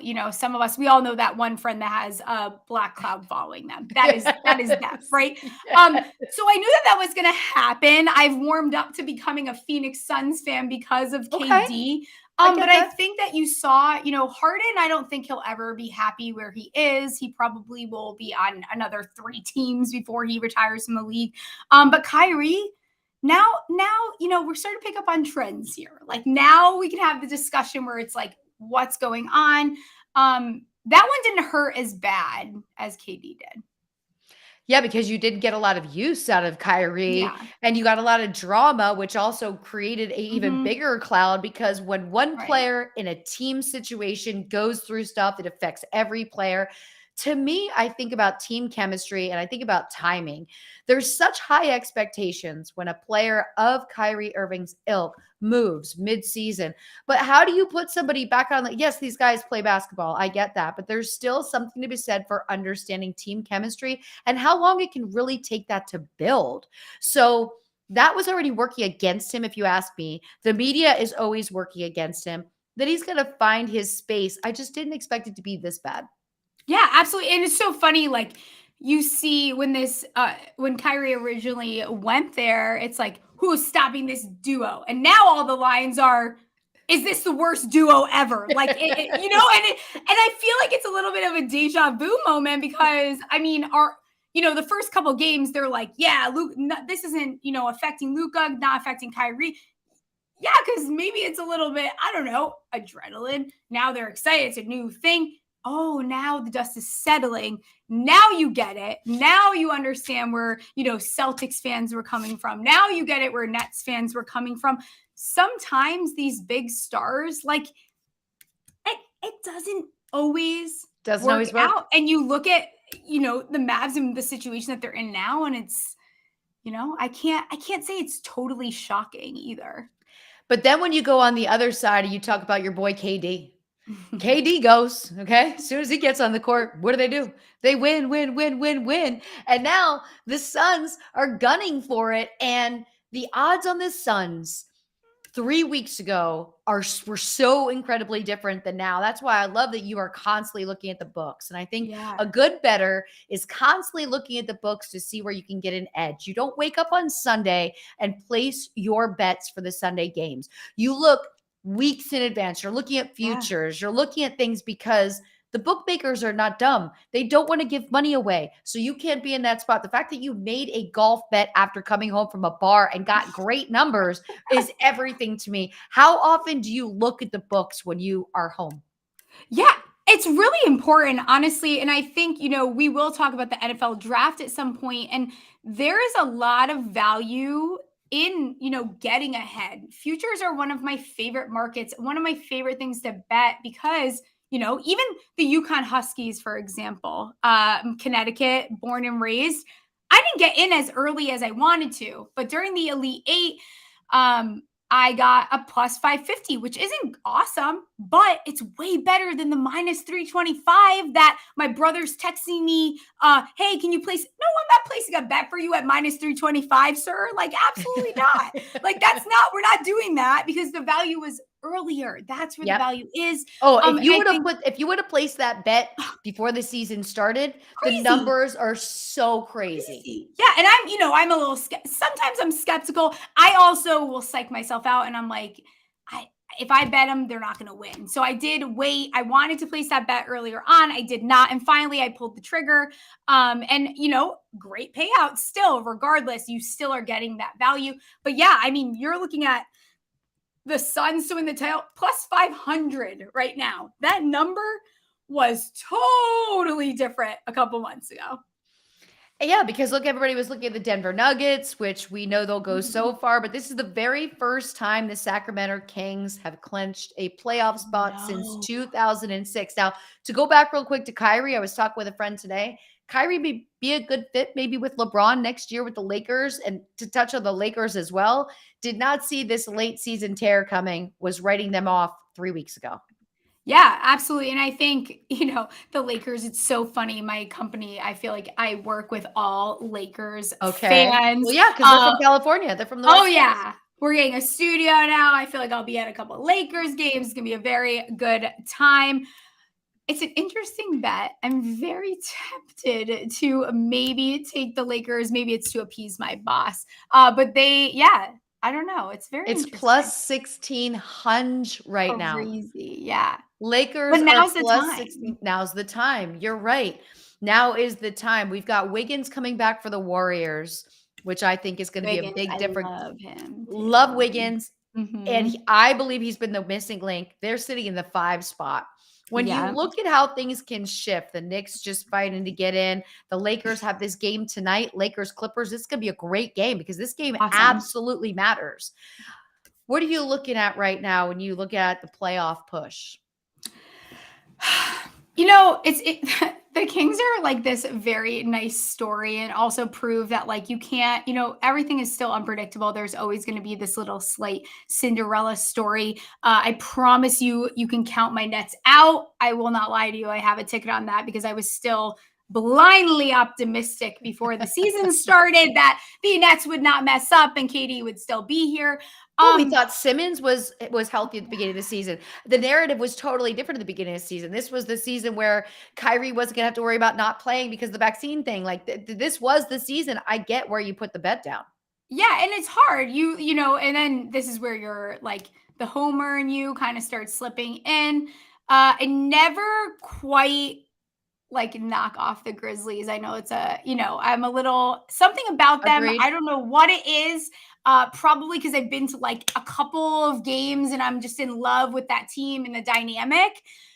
Very interesting. I probably am leaning away from touching it right now because I think that my feelings will just dig in there. Yeah, I get that. Let's see. We got right here. Jason says, hi guys, couple of points. One, you both got right with Embiid. It's his year. He's been great, but the Sixers will still get beat by the Celtics in the second round. Oh, there's no doubt to me. I didn't even know if the Sixers were going to make it out of the first round, to be real with you. The Sixers are look, the Knicks have a lot of momentum going right now. Can the Knicks beat the Cavs at home without home court advantage? I don't think they can, especially if Julius Randle is not back. He was in the walking boot when I was at the game the other night. He's being reevaluated next week. They've been playing well, but that's the person, that's the player, that's the force they need on the court to be a huge difference maker. And that's going to be the question. Yeah. And you know what? It's so funny because the Celtics every year, I'm like, I promise you, I am not betting on a Boston team. I will not do that. But yeah, I also see in the chat someone saying, Grizz have always been scrappy. They are. And I feel, we keep talking, manifesting their time is coming. I do think that time will get there, but there's a lot of places that you could go as far as the futures market. I also will not knock off those Phoenix Suns. You can't. You can't knock off the Phoenix Suns right now. We saw that 2-3 years ago. They should have been in it there. So this will be Chris Paul's first ring, and that would be legendary, being that he's played on so many teams that have gotten incredibly close. But again, never gotten there. And that's just something. But we've got the odds right now. Embiid is minus 750. Wow. Jokic is plus 700. And Giannis is plus 750.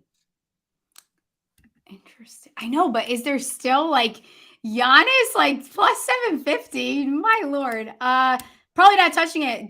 Good thing for people that got in with the Joel way earlier than I probably did. But where are you leaning? I'm leaning on Embiid just because of what he's doing, putting up 52 points last night, just playing lights out. Like, I feel like he's just hit his stride. And it wasn't right after All-Star break. It's actually been like the last month. He came in a little bit like, oh, he was a little banged up, a little bit of days off. That's when everybody says, oh, it's going to shift.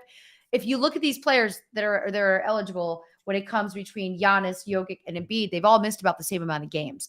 That can no longer be a part of the narrative on who's going to be winning it. It has to be the team. And look, it is a bummer that Embiid's probably not going to go all the way, but the fact that he could get the MVP is great for Embiid, who doesn't seem like he'll ever leave Philadelphia. Yeah, and it's kind of sad that, Embiid had to have that type of performance to get everyone's attention. So I think good for everyone that got ahead of this and was on that, because I don't think you're going to see that number shift. I think that he's going to continue to play that. He honestly has played is the thing. So kudos to everyone that got in early. Kudos, no doubt at all. And sad for my Denver Nuggets, who I've become fans of. I'm neutral with basketball. I just love to go to games. And I got to go to Ball Arena for my first time this year. Really love their style of play, but don't think they have what it takes to get to a second or third round. I would actually put money down on that Lakers that Tyler just had put in the chat. I mean, why not at the momentum that they have right now? AD heavy, LeBron healthy. Like, we had someone in the chat say, I've seen rumors of LeBron joining the Mavs. He'll end up where Bronny is drafted, in my opinion. I don't see LeBron joining the Mavs. And I honestly don't see LeBron leaving LA, but anything is possible. I do know that, remember, it was 2 years ago during the All-Star game, he talked about the fact that he wants to play wherever his son plays.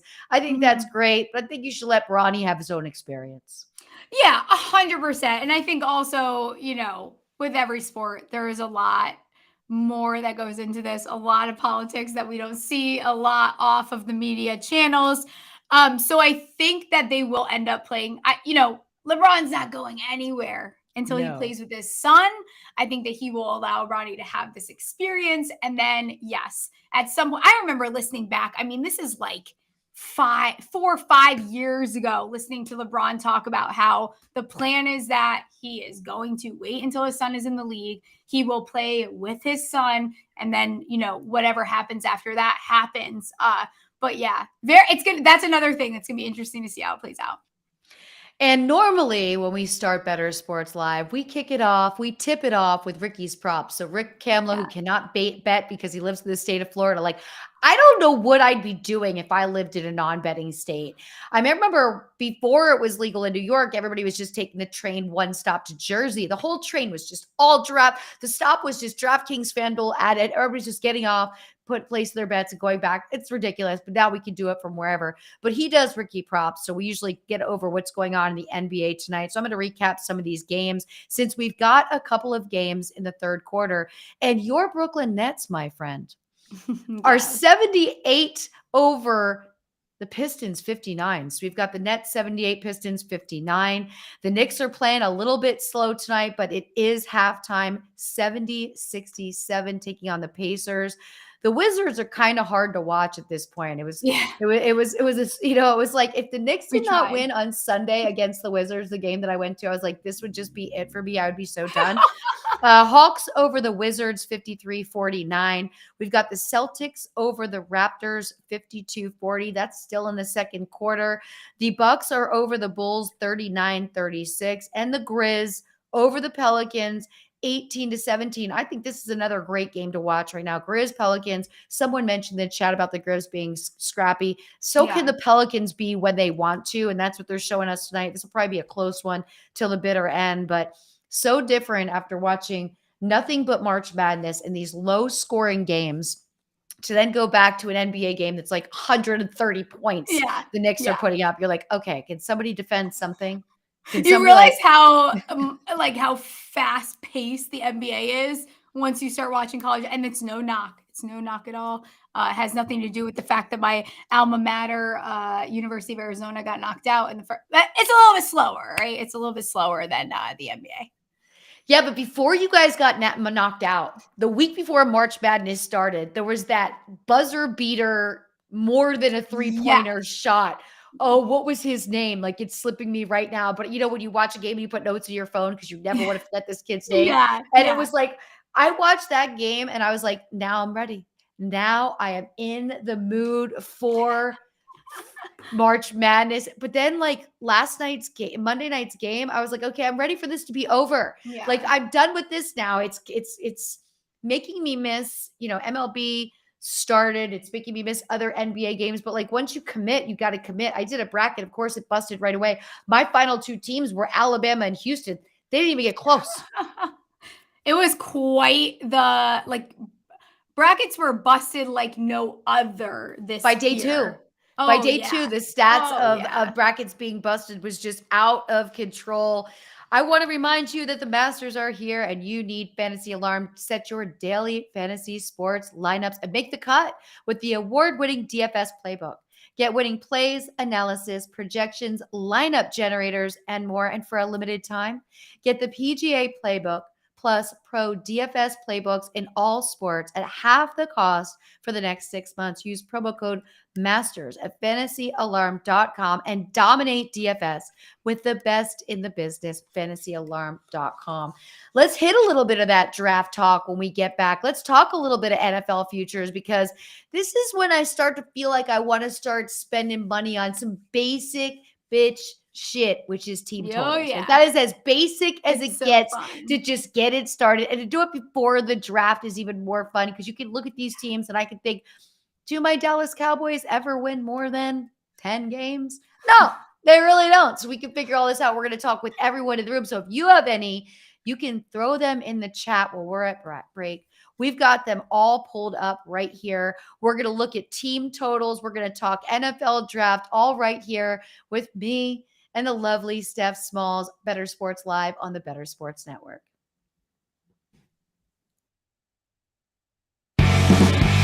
Monday Night Rants with Edward Rouse on Bettor Sports Network. Do you believe in the Madden curse? Do you think that's a real thing? I did. Now, I don't think it's as big of a deal anymore, but it was a real thing for a solid 10, 15 years. Yeah, it was Sean Alexander, LaDainian Tomlinson, Peyton Hillis. LT was never on the cover. I know that. Was he not? I thought he was one. Okay, well, you do know all the covers of everything. Yeah, okay. So if you want, I could do this real quick. So Garrison Hurst is the first official Madden cover athlete, 1999. 2000, I believe they still put John Madden on the cover. And then 2001 is where it all started. So 2001, you have Eddie George. 2002, Dante Culpepper.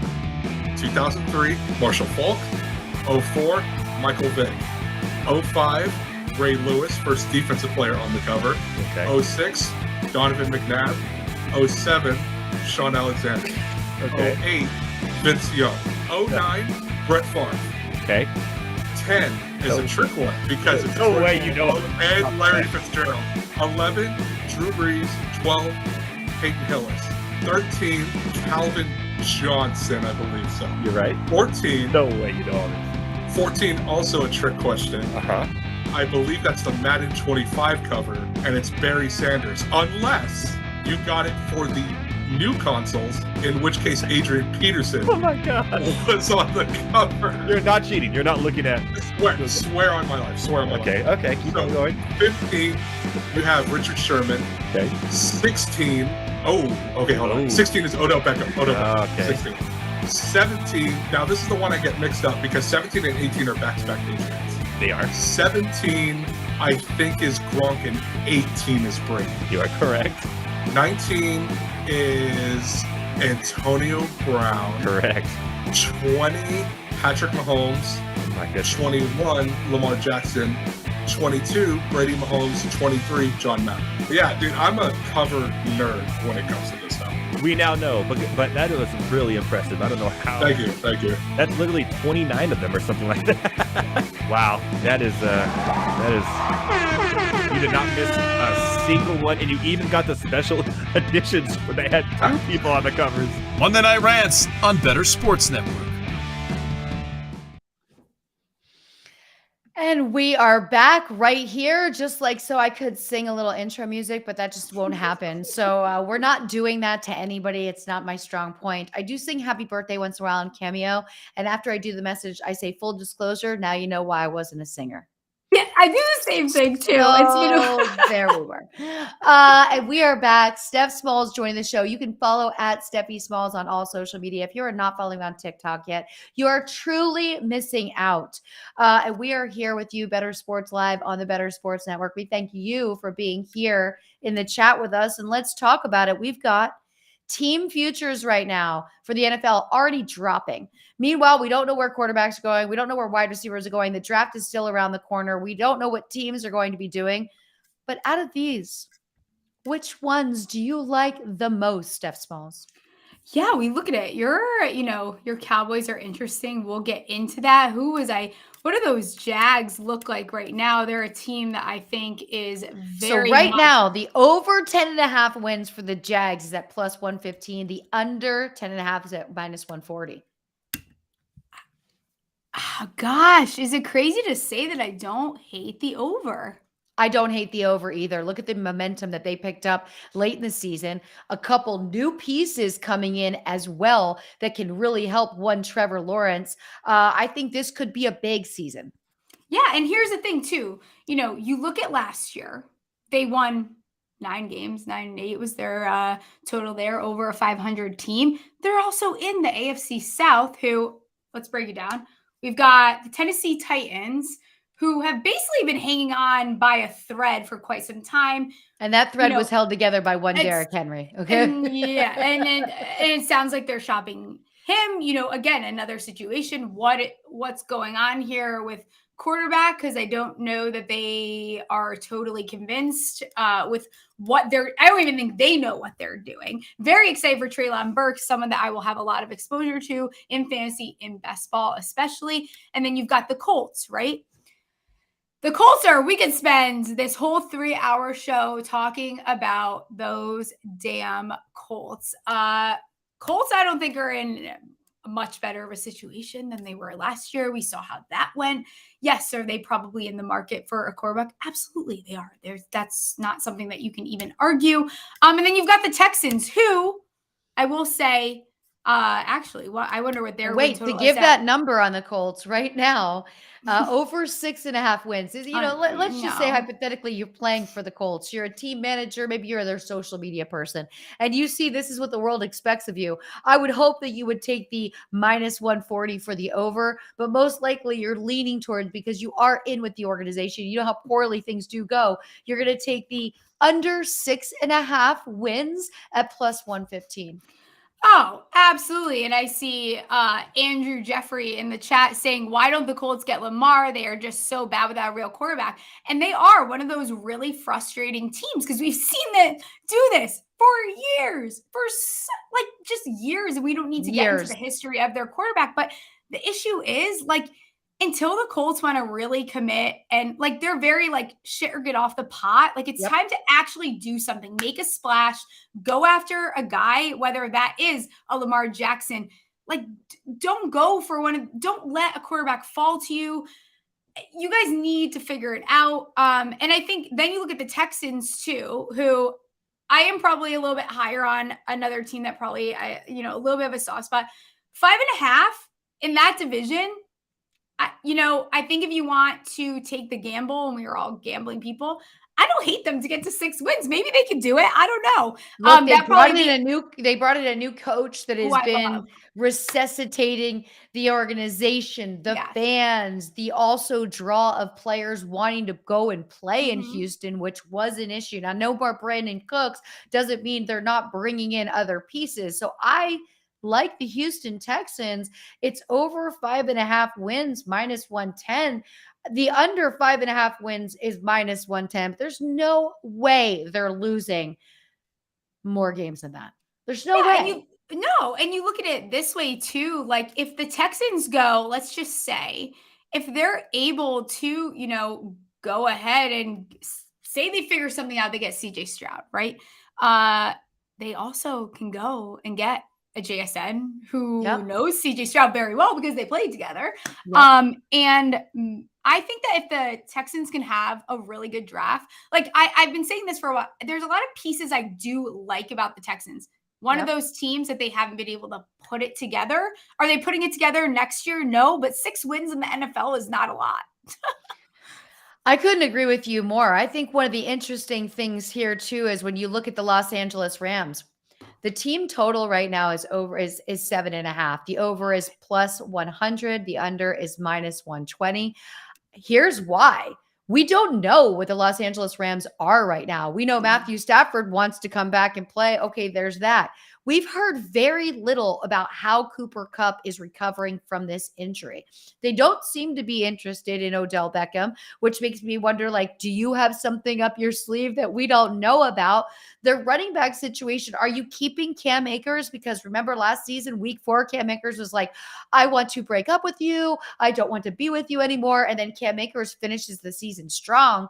I just don't think we know enough about what the Rams are to believe that they can win more games than what they're being credited for, which is 7.5. But this is a bet that I would completely stay away from because of all of the information I just gave you.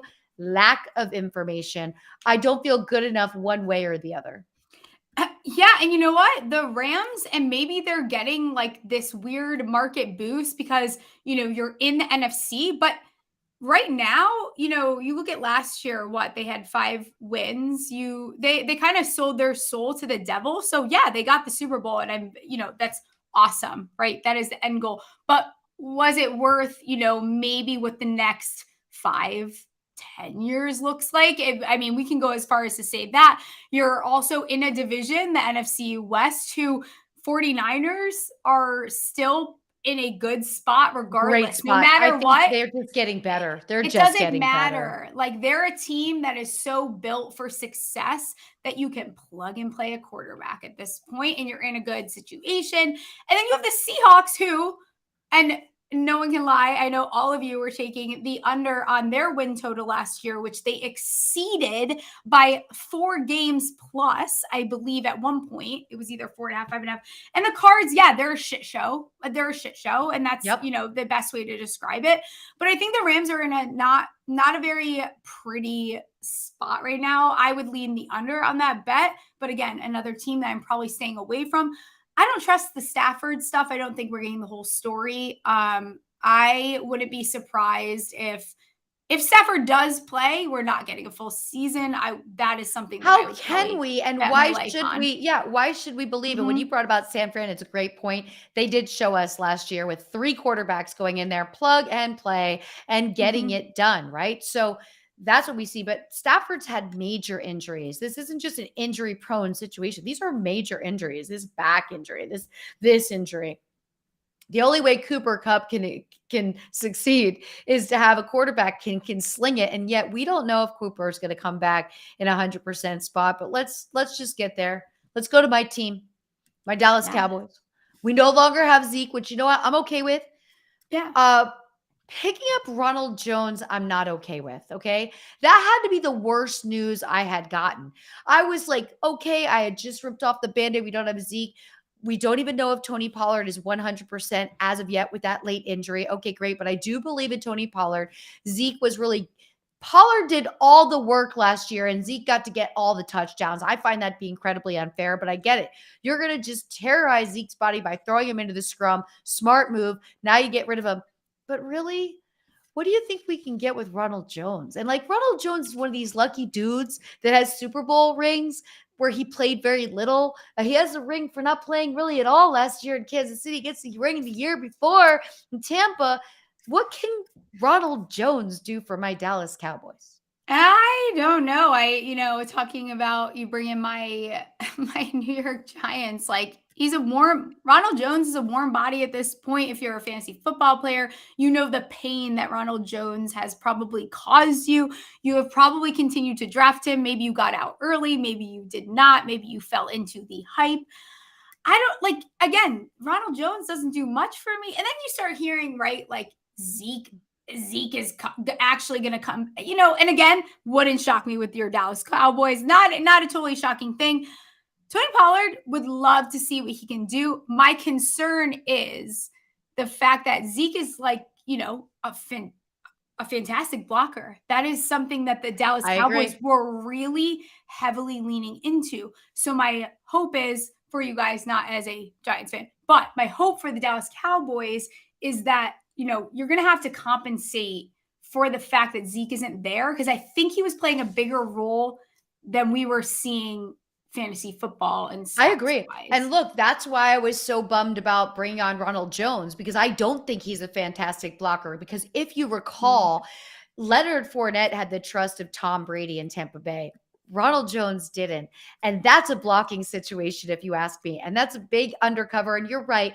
We have Mr. Scampers in the room that says Rojo's not making the roster. That's a possibility, right? He might not make the roster, but who are we putting in that spot that has the experience?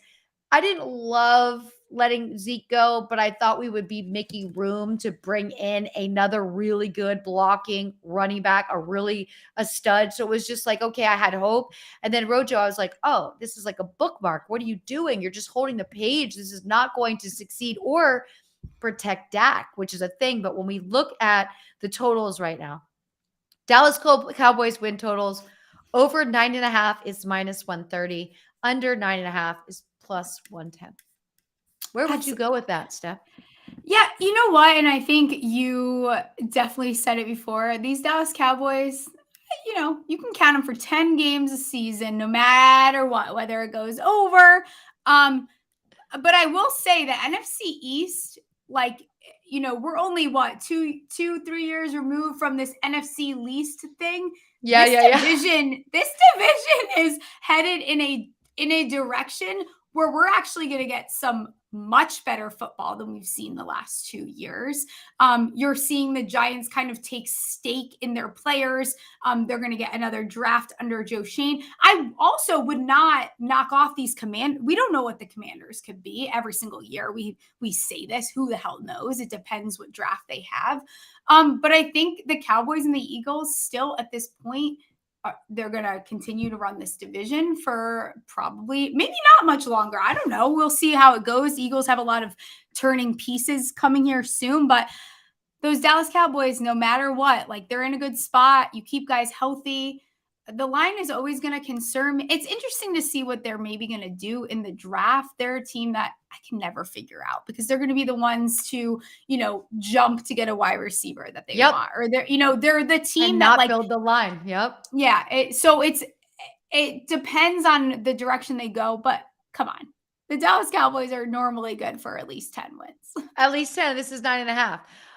You bring up the Eagles, the Eagles, we know, getting that close. Eagles just play so consistently well both sides of the ball, their defense, but the Eagles are not going to be the same this year. They have a lot of players potentially retiring. We don't know yet what's going to happen with Fletcher Cox, a great example, been a veteran for that team, been so stable for that team. So we saw so much. And then They broke history with the day after the Super Bowl, losing more coordinators than any other team did in one day. So that shows me, okay, you've now broken up the band, right? You've taken the most instrumental pieces of your band that brought you this success, and you're hoping that somebody else coming in can duplicate, but they're not going to. So that's what gives me a little bit more if with the Eagles. When we talk about the Patriots, I want to ask you, are you a Mac Jones believer? No, I wouldn't say I am a Mac Jones believer. I probably am higher on him than your average Joe. And a lot of that comes from the fact that, like, I've seen Eli Manning win my team 2 Super Bowls. I know that you don't have to be Patrick Mahomes. I also think that Kirk Cousins is a fine quarterback. So do I think that Mac Jones is this no, he was I was lower on him. He was in that class much lower than a lot of people had him for myself. So no, I'm not a believer. I think that they would be in a position to move. I think New England is in this weird spot because for so long they're this dynasty that we all just talk about nonstop. And they're shifting now. And knowing them, they're probably going to go into the draft. And I think they have pick 14, maybe. They're going to go and, get a Deontay Banks and go cornerback or something like that, where maybe, they'd be better off going elsewhere. But yeah, I was honestly surprised by the Mac Jones pick when he went there initially. And I also don't think he's been given the greatest arsenal of weapons. So that's been an issue where he's kind of made it work with what he's have. Like, if you could give me Mac Jones in a situation like Jalen Hurts was in this season, I'd like to see how different his style of play would be, how much more production he would have, because he still does use his legs when he look, I had him in fantasy quite a few shares because I know he's going to play. He's healthy. He's a big dude, right? He takes hits, but he's smart enough. He's not getting you your Patrick Mahomes yards per week in your matchups, but you're also drafting him in the 9th or the 10th round. Yeah. So you're able to get all of your other positional pieces. And talk about the draft. You're right, because the Patriots don't have a pick in the first 13. We've got the Bears going first, the Texans going second, and the Cardinals going third. The Indianapolis Colts going fourth with the need for the quarterback is going to be very interesting to see what they do. Yeah, absolutely. And I think, I have a tweet from probably November. Will Levis just screams Indianapolis Colts. Like, if Indianapolis Colts were a person, it's almost Will Levis. I don't know what it is. And they probably will. But now, again, I don't think it's in the Colts' best interest to actually trade back from this spot, which a lot of people are also talking about. I don't think that is the smartest choice. Could they do something very silly and go defensive? Yeah, they probably could. But again, they're taking a quarterback. We saw last year too, and I think a lot of people are taking into account. Yes, I recognize the talent is very different. Like, it's night and day. We don't entirely know exactly the way that this draft is going to go. So yeah, I think that, Will Levis seems like you're probably going to be a Colt. And if not, like, I would love for them to actually make a splash with an Anthony Richardson. Like, if he's there, like, just go for it. Like, let me see, like, I want to see the Colts be like, not that it's not a knock on Will, but I want to see them really try to change around the franchise.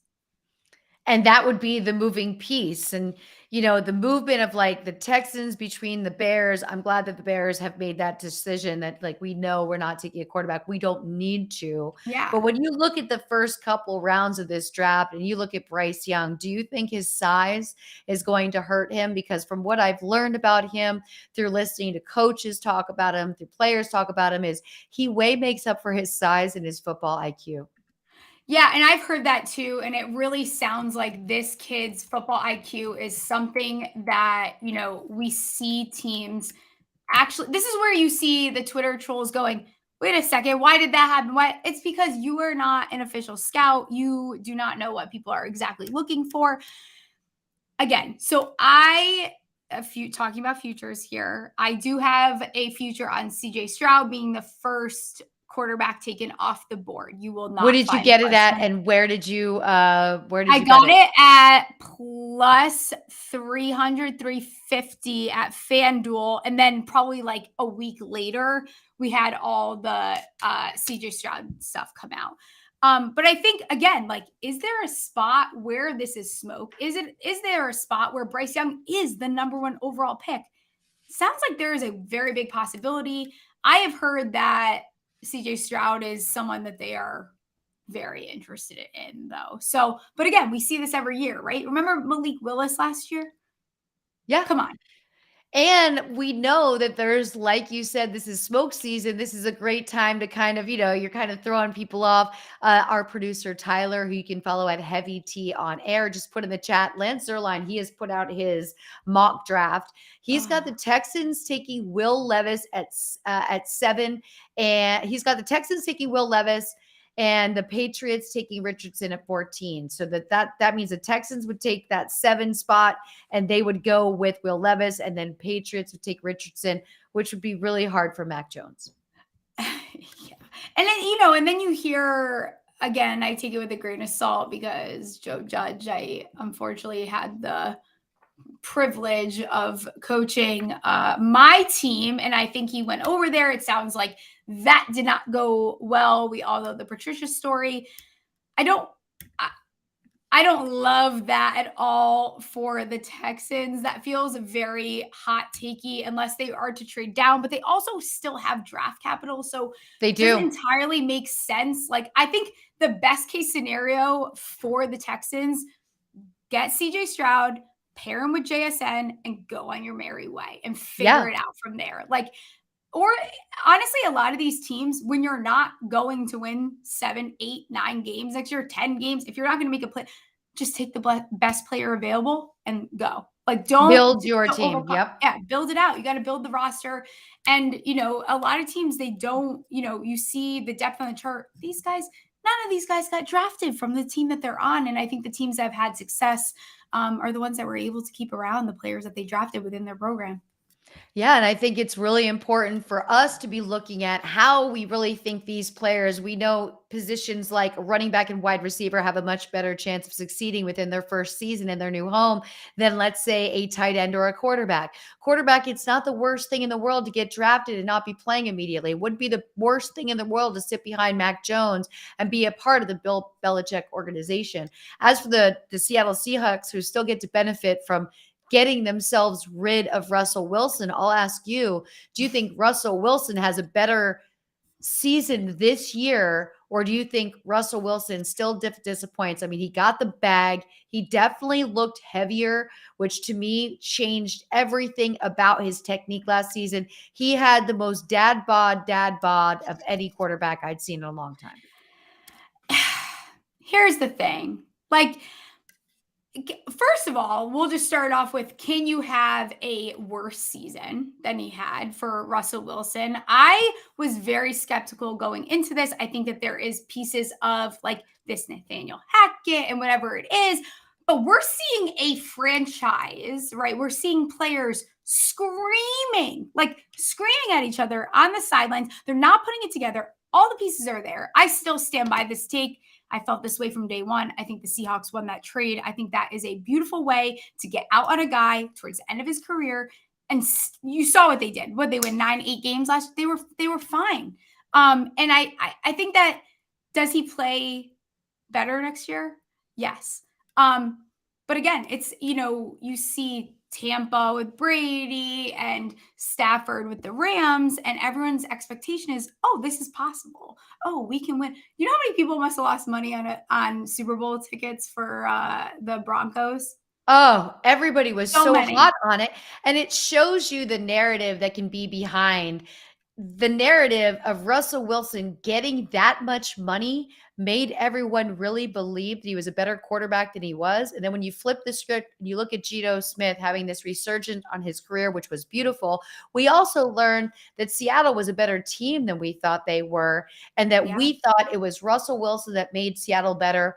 DK Metcalf was slipping in drafts. Tyler Lockett, who's one of my darlings always in drafts. Yes, And I'll take him in season long and best ball because of what he can do. They showed us how committed they were as a team, what a great organization Seattle is. And that really brought out the best in Geno. And it made Russell Wilson look even worse. It made the Broncos look even worse. And those players in Seattle kept it so quiet how they felt about him. Yeah. And that was not the case in Denver for the Broncos players who were like, we're not having this. This is not good. No, not at all. And I mean, you even look at like his yards to touchdowns like last year, like he did pass the ball. It's not that that didn't happen, but we're talking about 16 touchdowns and 11 interceptions. Like that is not something we have seen. His second, the last time he's thrown that few is probably 2014. I was probably still a college student when he even threw only 20. So, I mean, we're looking at a guy who has had so much success. There was rumblings of there being issues. I think that Carroll deserves a lot of credit because I think he got knocked as a coach, which he is one of the best coaches in the league. He's also one of the best coaches actually in the history of the NFL. He's in that you could get him there and place him wherever you want. He's a great coach. And I think that Russell Wilson really took away from that. The team total, win total right now for the Denver Broncos, over 8.5 is -110. Under 8.5 is also -110. Where would you put your money?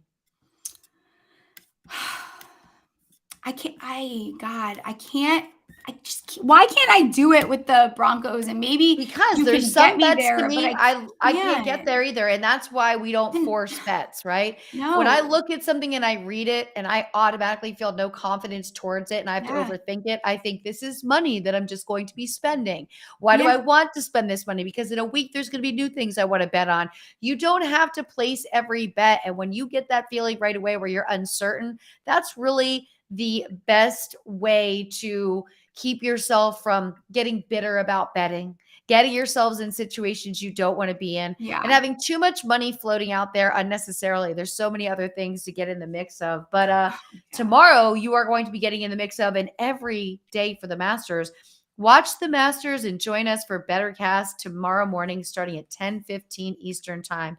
Play the only live sports question and answer game where you can watch the Masters, chat with golf fans, predict what will happen, and compete in a chance to win an authentic Masters mini gnome. Only on the Bettor Sports Network app. Moose and Keith can be found on bettorsports.com and the Bettor Sports Network YouTube page, plus Twitter, Facebook, and Twitch. I wonder how many people take time off from work to actually watch the Masters.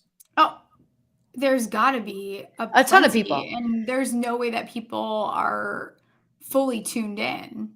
Don't be a bitter better. I mean, Mr. Skippers thought that was funny, but it's true. Don't be a bitter better. Like when my friends come to me like, oh my God, I'm not betting anymore. I'm like, well, you place dumb bets. Yeah. Like obviously you're just think about it and look at things and say, I'm not good with it. We were solid on some of them. But the reason I ask about staying home is because this game show sounds kind of fun on the Bettorcast. And I know there's so much conversation to be had when it comes to the Masters. So that kind of interaction, it's pretty cool that Moose and Keith will still be streamed. So you could like be on the app playing the game show. You could still be watching Moose and Keith if you want to, still have the TV on with the Masters going. I mean, it's a lot of data to be collecting. Yeah. And the Masters, and I love that everyone's like getting into golf now and falling in love with the sport and the players. And, you see this generation, they really like falling in love with individual players. You're seeing them not like teams. So golf is the perfect sport and it's really taking off. And it's nice that, you can have it on and also watch a show. Like it's one of those sports that allows you to, pay attention to more than one thing sometimes. It does. It's not like an NBA game where you got to be like glued in or the Super Bowl or something fast paced and moving. We're going to be fast paced and moving when we get back because we have another guest coming up in the third hour. I cannot believe we are already at the third hour right here, Steph. Everybody that's been in here, luckily, our friend Jeff, Scrimp Daddy, is like, I am off for all three. I'm off for 3 of the 4 rounds of the Masters. I can't wait. This makes me super happy. We'll be super happy with you when we get back. You're listening to Steph Smalls and Lisa Ann right here on Bettor Sports Live on the Bettor Sports Network.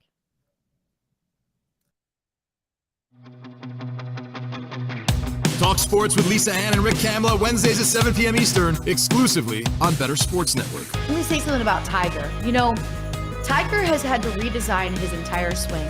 Tiger has a difference in the length of his legs because of that horrible accident.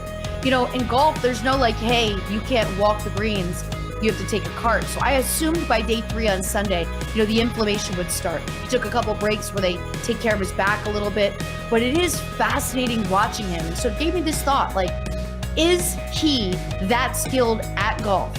Or is this a mental thing of dedication and determination?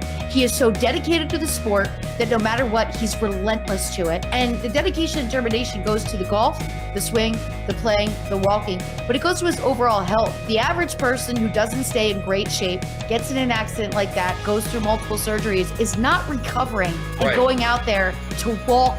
And that course has some pretty steep inclines, a lot of walking. I mean, how else can you factor these athletes, you know, the Michael Jordans, the LeBrons, these players that just, their whole focus is really optimal health, optimal body skills, optimal. And then what comes next is being the best at what they do.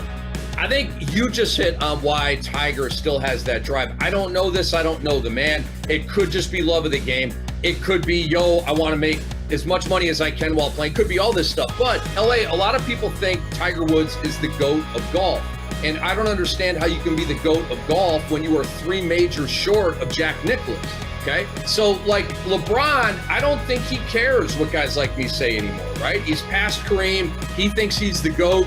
I mean, he's 3rd on my list. He's in the debate. Many other people think he's the GOAT. He's not my GOAT. You know what I mean? So I wonder if Tiger is there, like LeBron, like, I don't care what the pundits, what the barbershops say. I'm the GOAT. I don't have to do anything more. This is all gravy. I wonder if Tiger looks at it that way. I don't know what Tiger's mindset is in the GOAT status, but when players talk about what it's like to be at a tournament, when Tiger's playing versus when he's not, they'll tell you that they're on the greens and they can hear the roar 4 holes over, and that there is nothing that compares to the excitement of when he's present.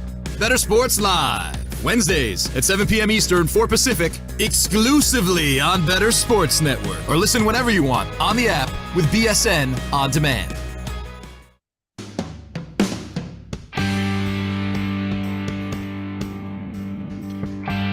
And we are back right here, the final hour. Steph Smalls, Lisa Ann, Bettor Sports Live on the Bettor Sports Network. It is time to get into a sport that we don't talk too much about, but I'm going to say this. Adding a pitch clock to the MLB was probably one of the greatest pieces of news. And I can tell the old heads from us when this conversation comes up, because people are like, oh my gosh, you know, baseball should stay the way that it is. Like, I can't. You shave 30 minutes off a game, it is much more doable, especially when there are cocktails involved for a day game outside in the summer. Absolutely. And also, the only thing they could have done better than the pitch clock is bring back steroids, which is like the only thing, right? Like, there's only 2 ways that you could have made this better. One is probably not the best route, not something we support here on the show. But yes, I think that it's, you know, at least for someone like me who fell off of baseball, I was born and raised watching the Yankees. That was a huge deal, huge part of my childhood. But yeah, now I can start sneaking my way back into the MLB light. And I'll tell you what's been really cool about the pitch clock. Stolen bases are up at such a miraculous rate that if you drafted your fantasy team and you're like me and you are obsessed with stolen bases, people are always like, don't get wrapped up in stolen bases. Well, for those who did get wrapped up in stolen bases, you're winning. Stolen bases on this season are up over 80% right now, which is incredible. And it makes perfect sense because we're now not waiting 10 minutes for a pitch now. News this week, Manny Machado becomes the very first player to get ejected because of a pitch clock issue. I love the drama. I love all that's come with it. And we know that drama is what really leads us in. So Anthony Rendon himself got into a little drama, and Tyler, our producer at Heavy T on Air, has the video for us. What'd you say? Yeah, you called me a bitch, huh? Yeah, you did. Yeah, you did. Yeah, motherfucker. Calm down. I love that. I love that energy so early in the season, but I have to say this. Rendon had a 5-game suspension. It was brought down to a 4-game suspension. Where is the accountability for the fan? They'll say, oh, I mean, you should see it in basketball now. There's a lot more security, but where is the accountability? And I'll tell you what, if I was a dude hopped up after just being out there, playing baseball all day, and I heard some guy call me a bitch, you know what? I might be hella tempted as well to be like, let's talk this out in person, because would that guy call Anthony Rendon, who has forearms alone that could knock that guy's teeth out of his ears, would he have done that? And why do fans do this? Why have we become this society that fans are screaming and yelling? By the way, A's didn't ban him because they need all the attendance they can get for their sorry ass team is the reason. But I just don't love it, but I don't love that he gets that suspension, because in MLB, those are also no paydays. Yeah, and you know what? Listen, in any other scenario in life, in any situation, someone's gonna swing. Like he actually had some decent composure for where he is. I see a lot of people saying he should know better because of the salary he's making, and that's fine. But again, like it's accountability too. Like I think you hold the accountability of, yes, he did kind of like swing at him, and you have to hold yourself to, like, I am a professional athlete. The blah blah blah blah blah. You can go on and talk about it, but also, yeah, like, why are we not talking about the fact that this fan needs to also be held accountable? We saw this. What was that video? It was I think it was Raiders, Patriots, whatever it was. And the fan is like screaming in this one guy's face, and he just keeps his composure. That fan should just never be allowed back in that football stadium, period, or any football stadium across the country. And I bet you right now, with the 4-game suspension, Rendon's wishing he didn't just grab his shirt, that he actually landed one.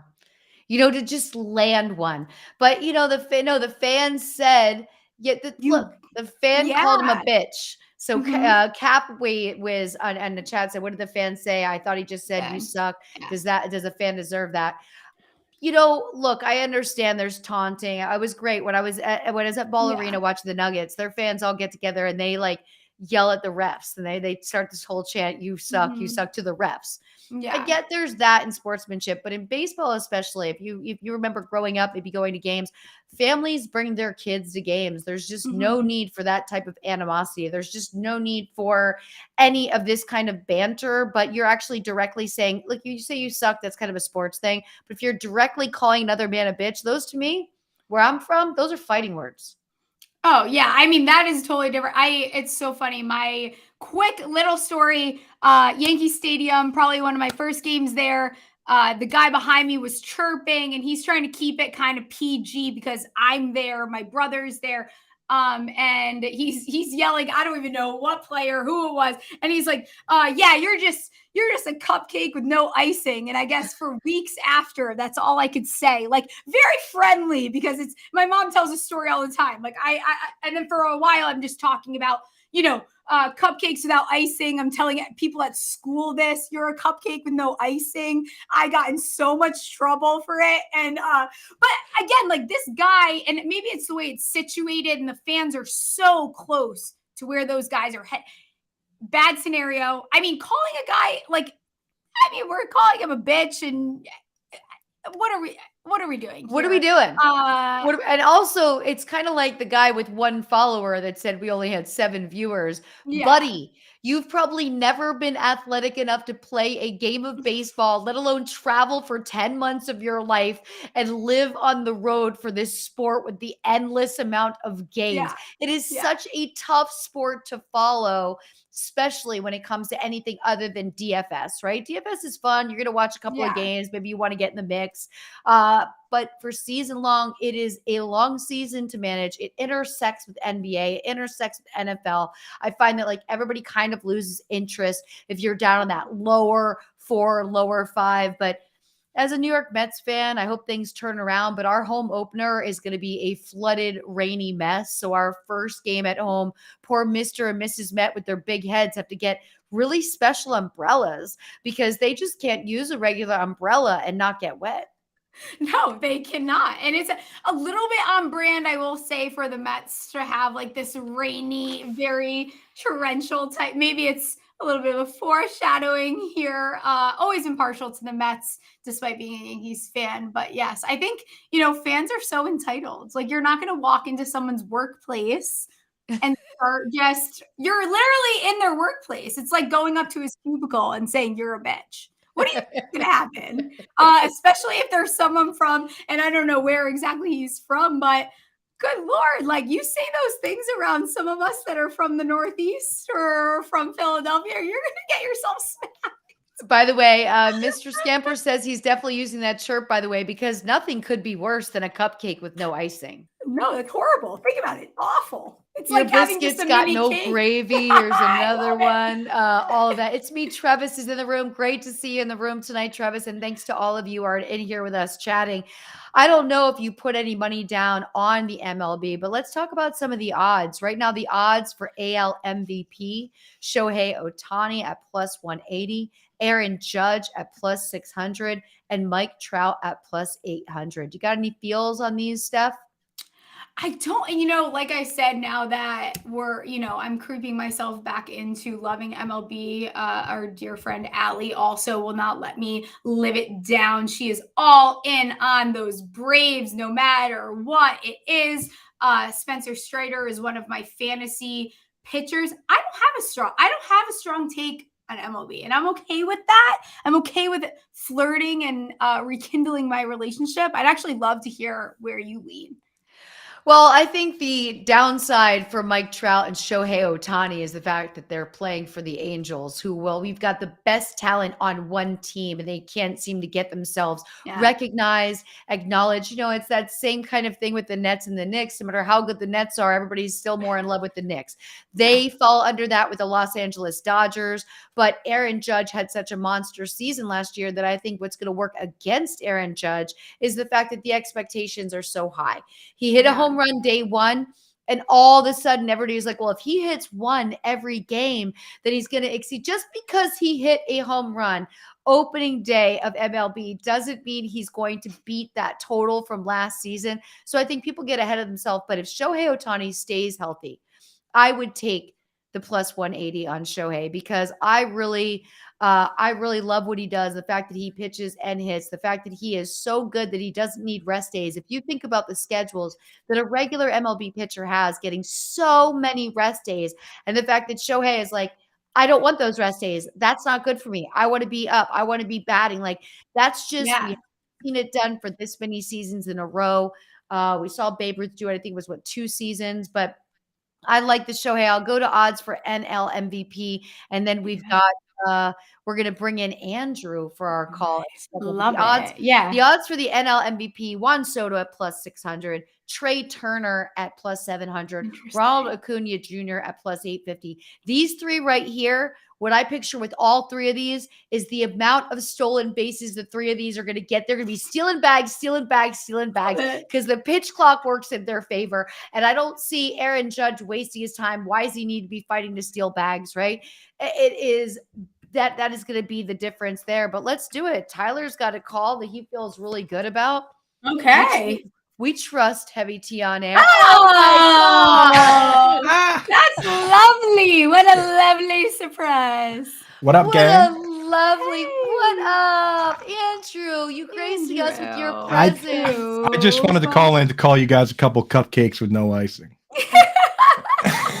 I seriously, that was my insult as a child. I need to use that more on Twitter, I think. I think it's just rough enough, because it says like you're kind of sweet, but not sweet. Just enough. missing the mark there. And if you could find a GIF that has like the icing off, like something that like really represented it well, or like the two, like would you rather have?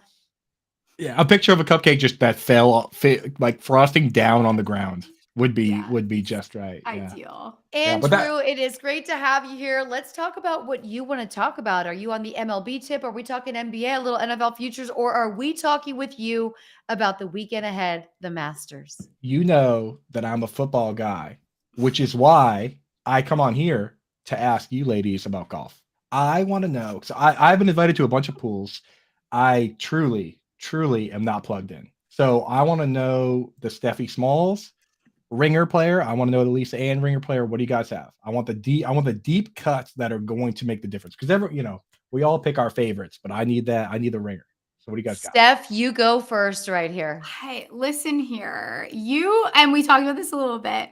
Do not be afraid to take those live guys. I actually think they're entering this refreshed. I think that, yes, they have not played as competitive, whatever you want to say. They also made their bag, and guess what? They're getting massages every fucking day. They are chilling out and they are living their Money best changes life. a lot. It's not everything, but it changes a lot. You know what I mean? They're Yes. eating their best food. They're ordering everything they want all the time. I'm with you on that. Yes, I think looking at this from just a form perspective, you look at the guys like you're not going to get better than Scheffler. My sweatshirt says Scotty Scheffler is my dad for good reason. If he doesn't win back to back this year, he's going to win another Masters, if not more than one. I feel very confidently in that. You look at Spieth, everyone's off Spieth. There's a lot of ways that you can play this. Dude, there's no chance my buddies from college are on the oil money massage every day narrative. So There you go. DJ, Dustin Johnson. You can definitely get weird with it, depending on what the pool looks like. I mean, how can you not be looking at that? Your life completely changes. We learned about the suffering that the PGA players were actually going through with paying their way, paying the hotels, flying coach and having to put a trophy up in. Remember Zalatoris? Wasn't it Zalatoris having to stuff that thing up in the overhead storage? Like when you learned about that suffering, you realized what it was all about. Now your life becomes different. You no longer have to worry about things. Everything is more plush around you. You're wearing cashmere every day. It's just a different. I'm right there with Steph, though. I think Scotty is on such a tear right now. I understand why he is her dad. He's on a tear. He's been playing really consistent. He's in a good rhythm. I think it's going to be a fluky player that is able to knock him off. And I think by the day 2, we're going to see the spread, the difference being so great. But he's easy to get out of his own way when he has a bad hole, moves on, gets it done again. He's just been really feeling it. And it's been fun to watch him.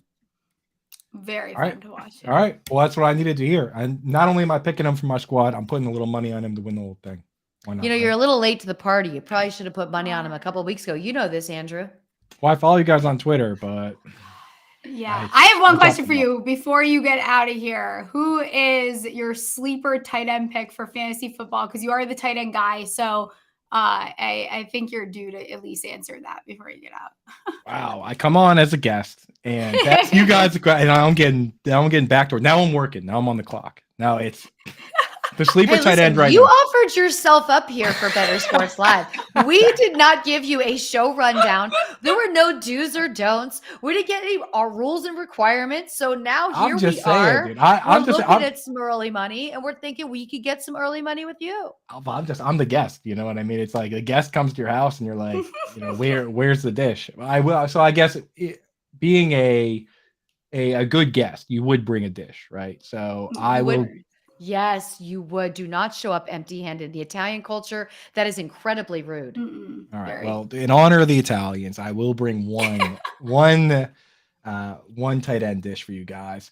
We want guys that have athleticism that can be a top 2 target on their team, which is crucial, right? Because we've seen very good tight ends have to wait their turn, right? Delaney Walker waited 7 years behind Vernon Davis. This guy right now has an opportunity to be a top 2 guy. He ran a 4.52 40, which is the same as George Kittle. George Kittle pretty fast, for those that don't know. He is the only question mark is his quarterback, but if it's Ryan Tannehill, and I'm giving it away now, then I'm in. It's Chig Okonkwo. That's my sleeper right now. He's the guy. Evan Ingram, I love you, but you were last year. This year, Chig.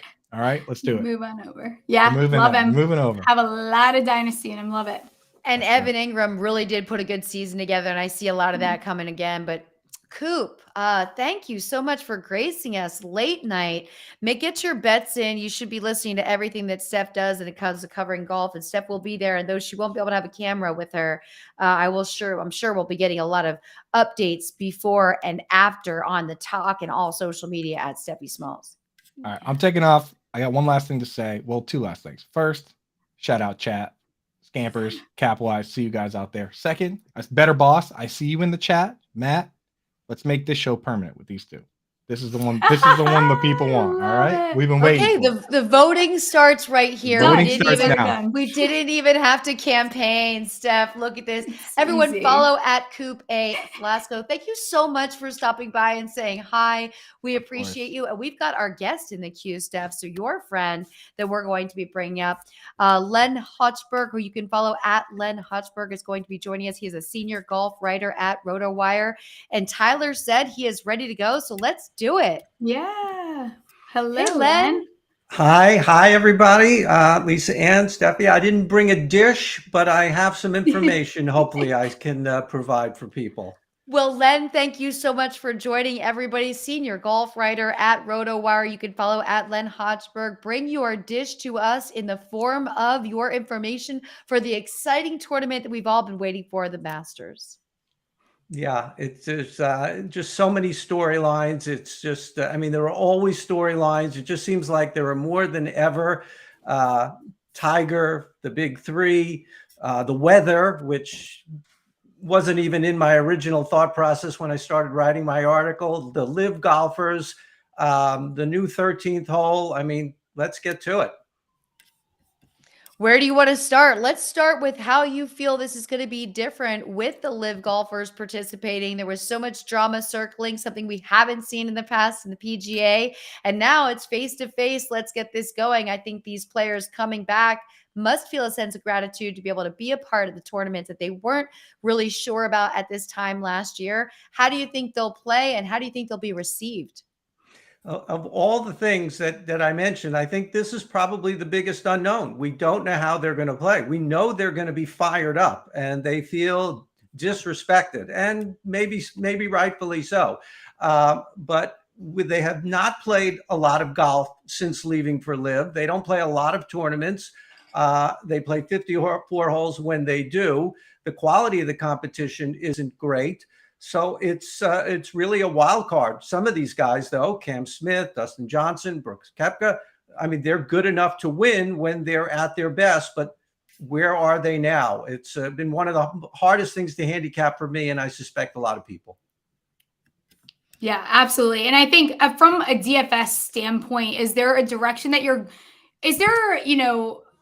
how are you taking DFS with these live guys? Because I think it is something where a lot of people are feeling challenged with.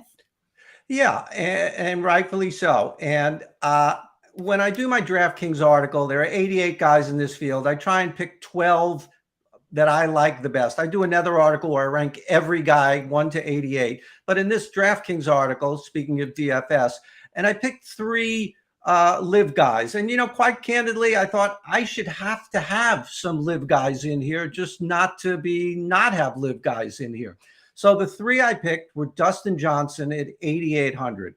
That seems, if he is anywhere near where he normally is or was, I mean, that's a steal. He's a $10,000 guy. So at 8,800, that would be fantastic. And 2 other guys down in the 6s I like, Taylor Gooch, who played great in all 3 majors, in 3 of the 4 majors last year, 14th at the Masters. He also played in a DP World Tour event. Not too many guys played too many non-live events, and they didn't do well in them. He was 4th at the BMW PGA Championship. Granted, that was last fall. He's at $6,800. I think he's better than some 7s and maybe even some low 8s. And Kevin Na at $6,500. The guy finishes in the top 15 almost every year at this tournament, even though he's a shorter hitter. It's just a marvel to see him play because he's so disadvantaged off the tee. But 12th or 13th or 11th, something like that, the last 3 years running, those 3 guys stood out to me in the DraftKings prices. And we know how much course history matters here too. So you look at those numbers and the success that they've had, and it's a really important, I think, piece of this handicapping for this tournament. Absolutely. Someone like Corey Connors, even before he won the Valero on Sunday, he was very high in my rankings, and he was going to go in among my picks at $7,600, a price that could fit in every lineup. The last 3 years, he's gone from 10th to 8th to 6th. That's a pretty, in a few years, my math tells me he should win. And he wasn't even that good of a golfer 3 years ago, but he's obviously much better now. Len Hochberg, we thank you so much for joining us. I know it's exciting for all of us to see Tiger Woods back out there on the greens, even though we don't expect Tiger to take the green jacket home. Seeing him out, Genesis Invitational was a great showing. See him after this accident. Does Tiger make the cut? And how do you think he'll finish, especially because the weather could be a variable that affects Tiger possibly more than other players out there at the Masters? Yeah, absolutely right. Absolutely. As the weather forecast gets worse and worse, and it's looking really bad, cold and rain on the weekend, really that's kryptonite for Tiger Woods and all of his ailing body parts. And he has many, many ailing body parts, unfortunately. His tee time is early, late. And that is good for him from a recovery standpoint of getting a lot of time in between the first round and the second round. But it's also bad in the sense that the bad weather is starting to move in Friday afternoon. He tees off around in the 1 o'clock hour, something like that, local time. The bad weather, the rain is supposed to move in. Well, it'll still be warm on Friday, so that's good. But there's a chance he has about 6 hours of daylight to complete his round. Maybe a little more. But if there are rain delays, he may not be able to complete his round on Friday. He'd have to come back Saturday, complete his round, then play, if he does make the cut, and I suspect he will, then play another 18. So it's hard enough for him to play 18 holes a day for 4 days. But if he's got to go 20, 23 holes on Saturday, I don't know. I don't know if he could finish the tournament then, as stark as that may be. That's fair. I think that's very fair. As far as out rates go, looking at let's just look at the top of the board, the big three. You mentioned them. Is there a lean you have on one of those top three? Like we said, course history matters. You look at what Scheffler is doing right now, and it's fantastic. We saw Rahm get hot a little bit early. Rory, we would all love to see him put on that green jacket. Where do you lean as far as the top three go? It's so hard to stay away from Scotty Scheffler. I mean, although a month ago it was that hard to stay away from Jon Rahm. So I think that, recency bias is just a wonderful thing. So I think, they're all three there and they're all playing musical chairs of sorts in the early going this year. They've all been number one. I'll give you two stats that just blow my mind about in relation to Scotty Scheffler. One, no one has repeated at the Masters in more than 2 decades, and only 3 times in like 60 years. And that's been Nicklaus, Woods, and Faldo. So we're talking about generational talents. Do we think Scotty Scheffler is there? He might be. He might be a generational talent who wins 6, 7, 8 majors, something like that. The other one that even blows my mind more than the first one is that of the last 16 Masters winners, the following year, only one finished in the top 10 even. And that 15 of them couldn't even get into the top 10 the next year. It seems improbable that that'll be Scotty Scheffler. But the one was Jordan Spieth, 2015, he won, and then he lost to Danny Willett in 2016. That said, briefly about the other two, Jon Rahm, he seems to be the odd man out. I think that's a mistake. He's still Jon Rahm. He's got a lot of top 10s, top 5s at this tournament. Don't sleep on him. But my pick of them all is Rory McIlroy. He's been playing very well this year, does not have a win. He's there almost every year at the Masters, despite everything that goes wrong. 7 top 10s the last 10 years. He's recently changed the shaft on his driver. He's changed his putter, and that might be the key thing. He also has an edge in this weather where you're just going to have to hit the ball farther and farther in the cold weather. So I don't know what we'll talk about next year if Rory McIlroy has finally completed the career Grand Slam, but I'm sure we'll find something. Well, I'll tell you what, Rory is one of the very few people that has made me feel like I'm aging, because I feel like I have watched him age on the greens. Remember how young he was, and we're watching him at Pebble Beach, and I'm like, look at this kid. And now flash forward to here. But Len, again, you can follow at Len Hochberg. You're looking at tomorrow this weekend being a little bit different with the 13th hole and a change to the greens. Do you think that will have any impact? Has there been enough practice time for these players to go out there? Or do you think it's just going to be no different for these studs?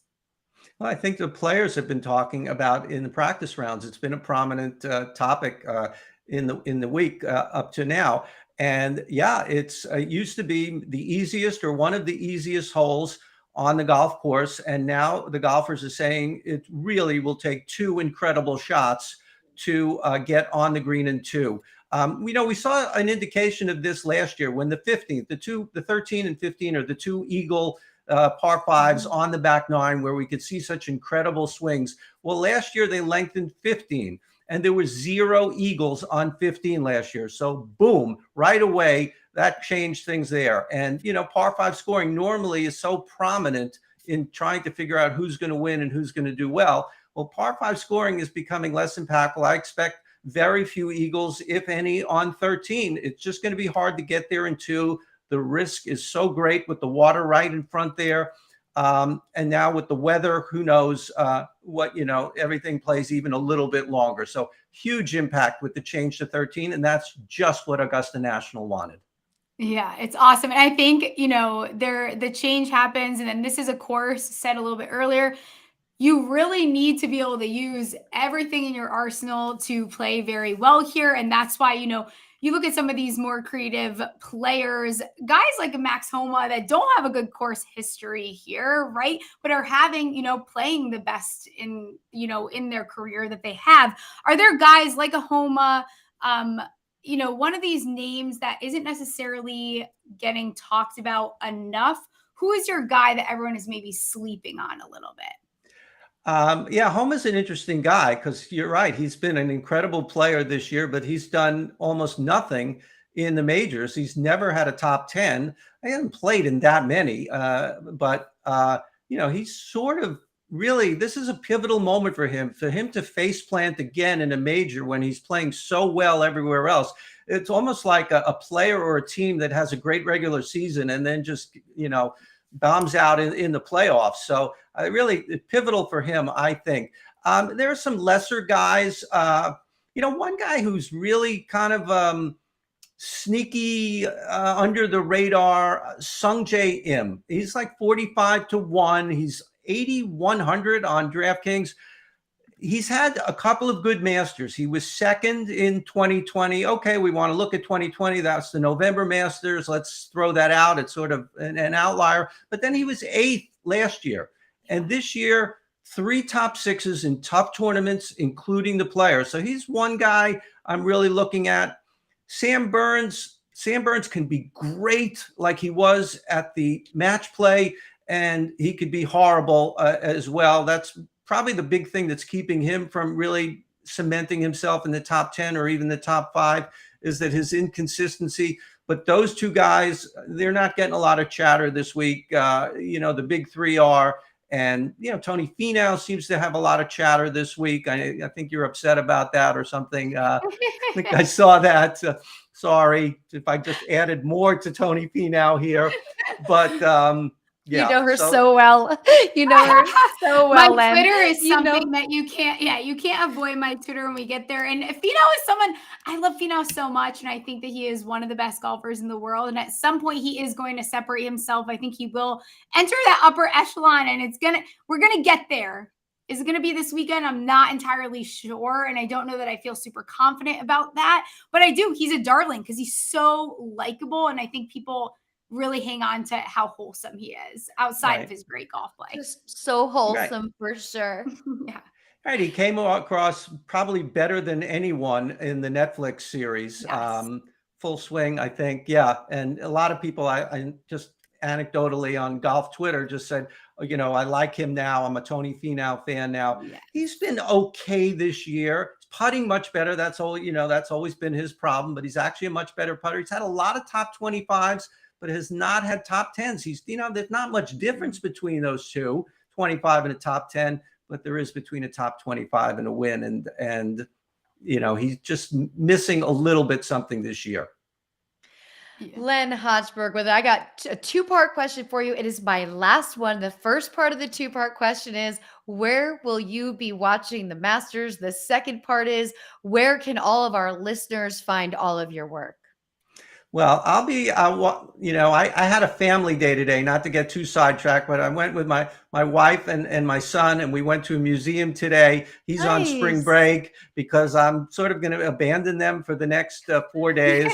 And I'll probably be home watching for 3 days. And then Sunday, there's a group of friends. We always get together on Sunday to watch the final round, and we rotate each other's houses. And I'm not hosting this year. I think I hosted last year, so I'll be watching at a friend's house this year. And I was half joking with him. I said, we may have to come back Monday to your house for the finish. Not sure how well received. Probably got to go to work or something, but just let us in. But you'll be there. But you'll be there. Yeah, we'll clean up. We'll do a good job. But thank you. And for the second part, thank you for bringing that up. I mean, my work is on RotoWire. I write the DraftKings column every week.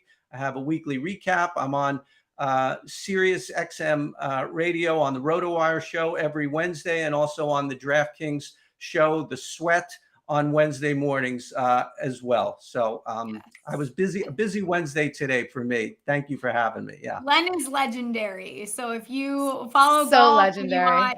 you want to be following Len and following his work because it's some awesome stuff.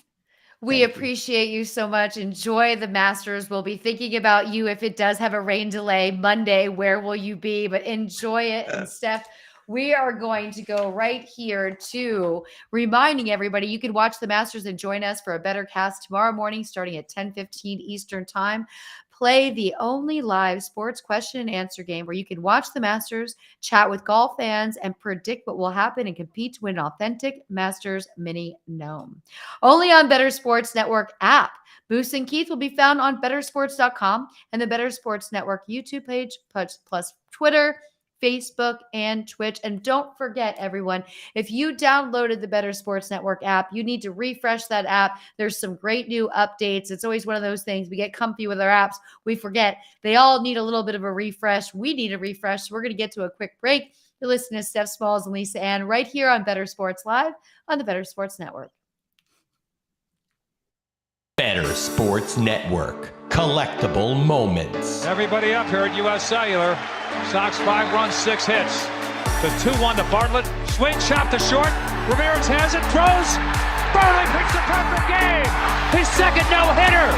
People going crazy here at U.S. Cellular. He's smacked by his teammates. A perfecto. Now there's a steal by Bird.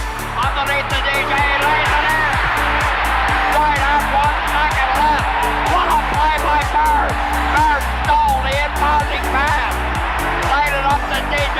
DJ laid it up at him. And Boston has a 1-point lead with 1 second left. Out of the I formation on first down. Peterson to carry, looking for running room on the right side, has it to the 25, across the 30, across the 35, and out of bounds at the 40-yard line. Adrian Peterson has just gone over 2,000 yards for the season, the 7th man in NFL history to cross the 2,000-yard mark. Well, a thundering ovation for number 66, Mario Lemieux. Just the emotion I'm sure Mario is feeling in this place. You don't appreciate something until it's gone, and it's so great to have Mario back. Yager turns around. Over to Lemieux. Mario Lemieux, his first goal in his comeback here tonight at the Mellon Arena. And the Penguins lead 3-0, and he is smiling like a butcher's dog. Mario Lemieux. Oh, the band is out on the field. He's going to go into the end zone. The Bears have scored, but the Bands are out on the field. Pearson moves in front of the STP Dodge. Petty comes back to the inside. They almost touch as they move down low in the bank, and they're going to be side by side as they exit the bank and head for the finish line. Richard Petty goes back in front. They both spin. They're in the wall. Petty is slamming into the wall. He's coming down toward the finish line. Will he make it? Pearson is still running. The winner is car number 21. An amazing finish. Richard Petty's car demolished in the front end, as well as car number 21. An unbelievable finish, a terrible crash. David Pearson has won the Daytona 500. Leitner catches, comes down, dribbles, shoots, scores!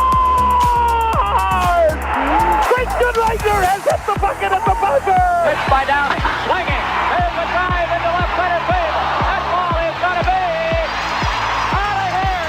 It's gone. It's 7-15. There's a new home run champion of all time, and it's Henry Aaron. The most valuable player is Magic Johnson. 42 points, 15 rebounds, and 7 assists. He starts at center, plays forward and guard, and leads the Los Angeles Lakers to a world championship 123-107 over Philadelphia. Whether you collect sports memorabilia, fantasy championships, or winning bet slips, talk about it on Bettor Sports Network.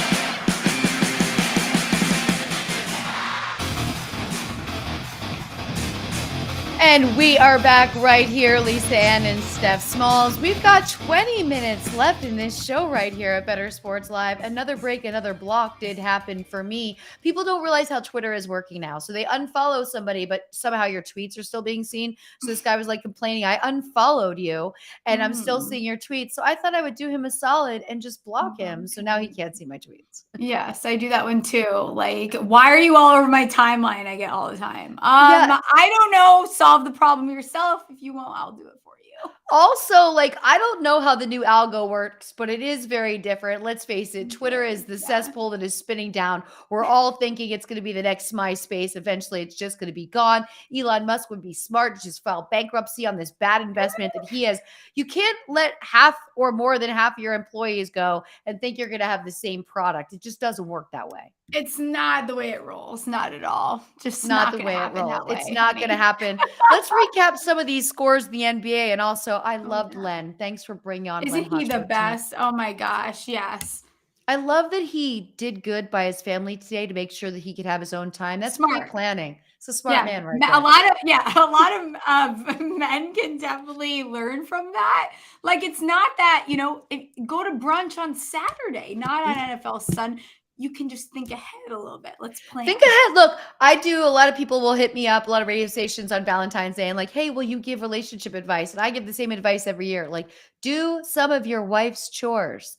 Handle some things for your girlfriend that she doesn't expect you to handle. You'll have a great Valentine's Day. It's that simple. Do the laundry, put your stuff away. Don't be messy, all of those things. But your Brooklyn Nets put the lay down smack down on the Pistons, 123-108. That game is filed. The New York Knickerbockers 138 over the Pacers 129. We still got some games in play right here.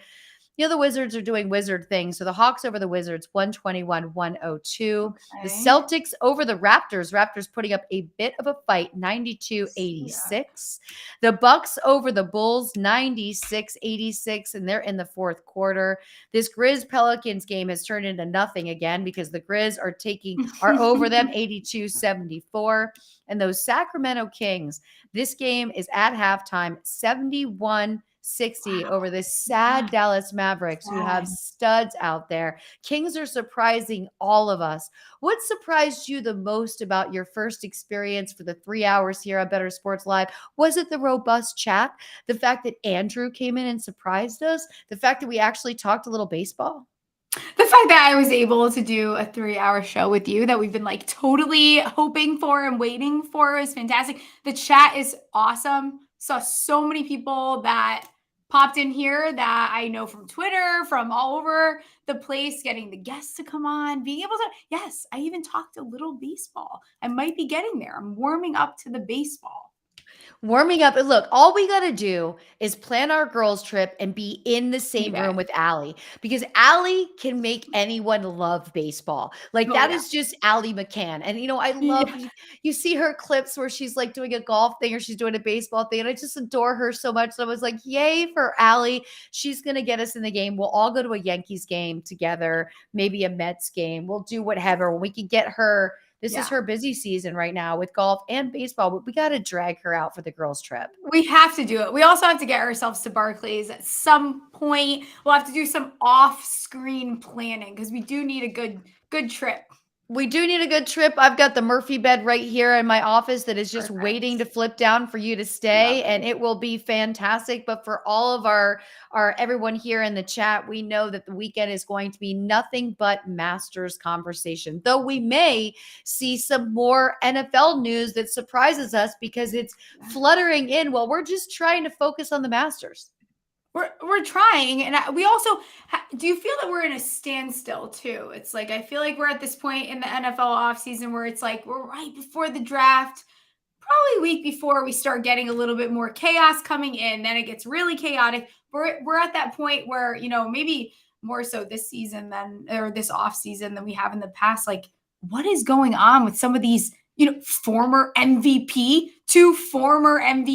right now in the league? We don't know where they're playing next year. Crazy. That is it's crazy. Are you of the opinion that if Lamar Jackson had an agent, he'd have a better situation hammered down by now? I don't know, because you look at all these guys that have been able to produce, you know, these incredible contracts. Some of them are on more than one without an agent. I think that it is nice to have, you know, I stand by, I think you should at least give it to a cousin, an uncle, a mom, whoever it is. It's nice to have someone there with you doing it independently. You know, you have the NFLPA that's probably playing a bigger piece to this than we realize. Maybe, but also get your bag. I'm going to be honest. These guys, nothing is guaranteed. You could get injured. They are not of the life during college where they were openly getting paid. Like, make your money. Like, I'm all for that. And I kind of believe, look, the agents just have relationships, right? Yeah. For me, it's really like, it's not about the money that you're going to give to an agent. It's about the fact that you look at agents like Rosenhaus put billions of dollars of deals together. This is what they do. They know how to have these conversations. They know how to not allow you to be pushed around. And they also know how to kind of teach you to create the proper narrative, right? I love that players are now sharing their true thoughts on social media. There is nothing better than knowing, but at the same time, I think it can be really detrimental to put things out there like Odell talking about money, right? Those things are things that an agent would be able to say to you like, hey, it's better to just do this. But from Lamar, I just think he feels, you know, a little unloved, which I could understand. I think he feels putting himself up against Deshaun, where, you know, Deshaun Watson, we saw everything that went down. And then here's this guy who's just been so great to the community. Everybody truly loves him and he can't get this done. I think this is where an agent could come in. I understand that he does not believe that for whatever reason, but I always trust people that are smarter than me. And I trust in the fact that somebody does something more often than I do, that I want to go to somebody that's been doing this repetitively rather than me try to take a chance on it on my own. Yeah, 100%. And I think part of it too is like, what would this look like if we didn't have the Deshaun Watson contract? They really did a number on like just these conversations as a whole. And that next QB contract that falls is also going to set the precedent for the next several years. Of course. We're seeing these guys make more and more, and I think it's rightfully so. I think what the league has also kind of, for some reason, fallen off, like good QB play is not something that comes around apparently as often as we think, because you look at the QB play last year, horrible. It's just not good. People wonder why Daniel Jones, for instance, got paid the way he did. They front loaded that contract very much on purpose. I think that contract actually says less about Daniel Jones than people think. But yeah, guys get paid that much because guess what? They want a player that's on the field. So for Lamar, right? You see Deshaun Watson get guaranteed money the way he did. A record-breaking contract in the NFL in a situation like this is just outlandish. And I think the only way to overcorrect it is by doing the right thing by somebody like Lamar. But when you mentioned the Daniel Jones situation, I think the Giants were smart in the sense that they looked at the landscape. Yeah. Who's out there? This isn't a rich draft class in quarterbacks. There's about 4 that everybody that are truly sought after. And so I think they were like, okay, it's amazing how players land with timing. I'm reading a book right now, a Malcolm Gladwell book about timing, and talking about how, and a lot of it covers sports, and how it's a matter of like, you could have been the best running back graduating from the best school, but you're competing in a really rich running back draft class. And if you would have just stayed in college for one more year and been able to have the foresight to look into next draft class is so limited, you could almost double your money. Daniel Jones was a product of his environment when it came to the numbers game, of what they were willing to do. And he's loved by the Giants. He loves being with Daboll. And Daniel Jones, your Giants have had to deal with coaching changes and so many things for young players that it's only fair to let it sit where it's at right now and not have any more adjustments and watch these players flourish. Yeah, absolutely. And I think there's a piece of it. I think I tweeted out probably whether it was this week or last week, like it's very possible. I think about Trey Lance actually is like one of the first names that comes to mind. It's very possible that a very talented player lands in a shit situation, gets dealt the wrong cards, and they don't amount to anything. And unfortunately, that's just, that's where we start talking about NIL money and all this other stuff and why college players are getting paid and what that looks like and why they should get that money. And, it's very possible that you get put into a situation that is just, unfortunately, doesn't work out. We saw guys like Carson Wentz. He was on an MVP season, gets hurt. Nothing has looked the same. Not one thing. Eli Manning used to get booed. He would get booed saying, we want a DNA test. We want this. We want that. Where's Peyton? This isn't a Manning brother. And then went on to win 2 Super Bowls. Like there is a piece of this where people, everyone wants the next Patrick Mahomes. Everyone wants the Joe Burrow. You guys want more than sometimes these guys can give you. And I think, Tom Brady for a while had that success because of the fact that he was taking a little bit of a pay cut because he had this supermodel wife and he was able to stack around him because he wasn't asking for as much. And that makes a huge difference in the untold stories that nobody really thinks about. And I think about that with Tom Brady. I also think about some of the moves the Kansas City Chiefs has done with money because these players want to stay together. Sure, some pieces. And look, Tyreek Hill leaving the Chiefs, everyone thought was writing them off and writing off Mahomes' production. It didn't change it one bit, really, if you think about, but Tyreek went on to move on. And it's important for everybody to have those patience. I feel really bad for Jordan Love because when he was drafted, he could have been already building himself up on another team. It's great to sit behind a quarterback that's willing to work with you. Mahomes sat behind a quarterback. We've seen some of the best quarterbacks sit behind, but how long is too long to sit where the number of your age starts to change your style of play? Yeah. And again, like this is how fast moving like this league is. I keep seeing a lot of these mock drafts with the Titans drafting another quarterback, moving up, drafting a quarterback. And there's no patience anymore in the league. A team will move on from you so damn fast, where we used to see some of the best quarterbacks ever, they sat. Aaron Rodgers sat. Like these guys sat and they developed and they were able to wait until the team was ready, get the experience from the vet, and then go on. We don't see as much patience anymore. People are thrown at this. And that's where we see guys like Zach Wilson, who I don't feel like was a very strong recruit. People felt very differently, but he walked into a disaster. So it's really hard to be like, oh, can we 100% say that he was not supposed, like, couldn't have amounted to anything? Mac Jones is also kind of getting drawn a very short stick too. Like you don't have as many weapons for him. Like I think that stuff, like situation does matter and the patience matters. And there is you can be on the bench a little bit too long and unfortunately get cold.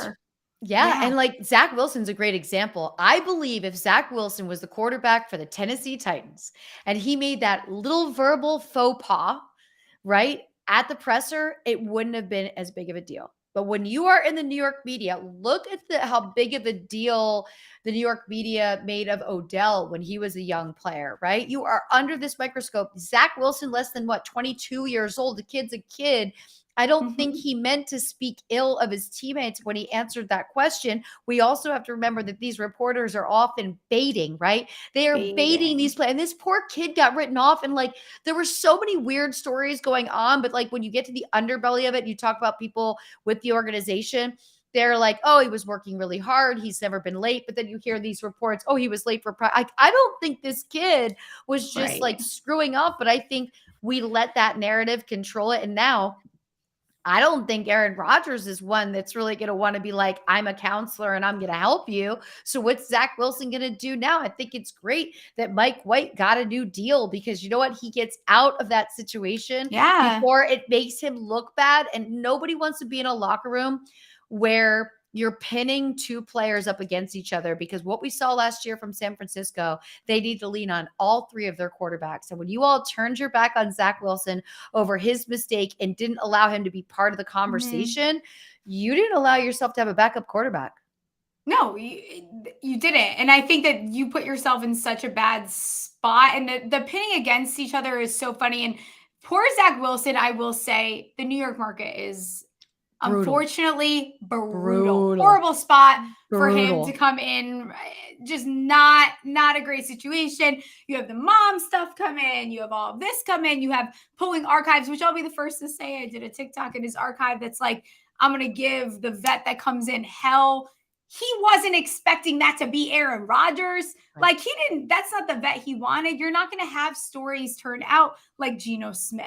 A Geno Smith story is unheard of. Like, that's not the way that the NFL is moving these days. I think, again, kind of you look at the Seahawks again, I think let's pay a little respect on the fact that they know what the hell they're doing. Yep. And that just doesn't come around all the time.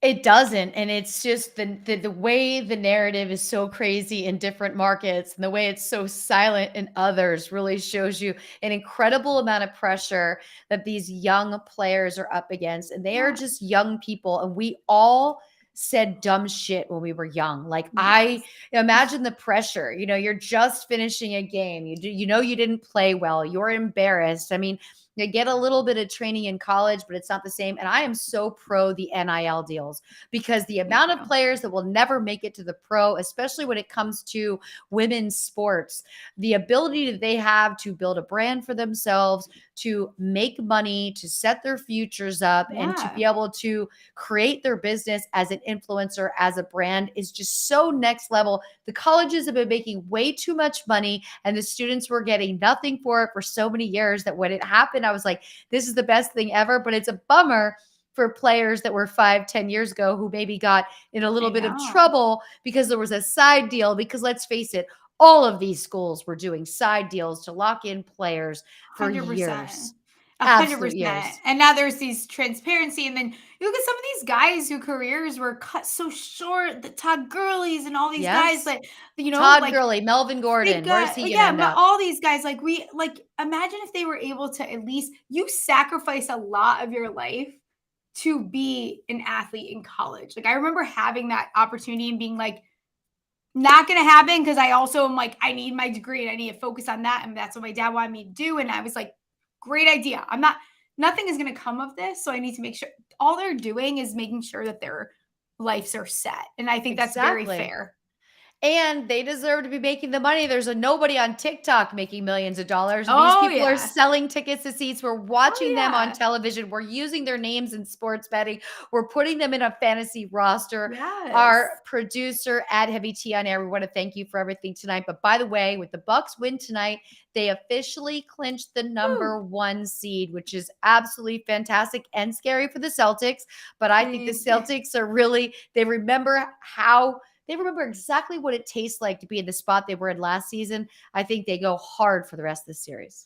I love it. I can't get behind that Boston team. You know that, but I am, excited for them. Hopefully they can. Steph, everyone can follow you at Stephie Smalls on all social. And I know that you won't have a camera on Friday at the Masters. I'm so excited that you're getting to go.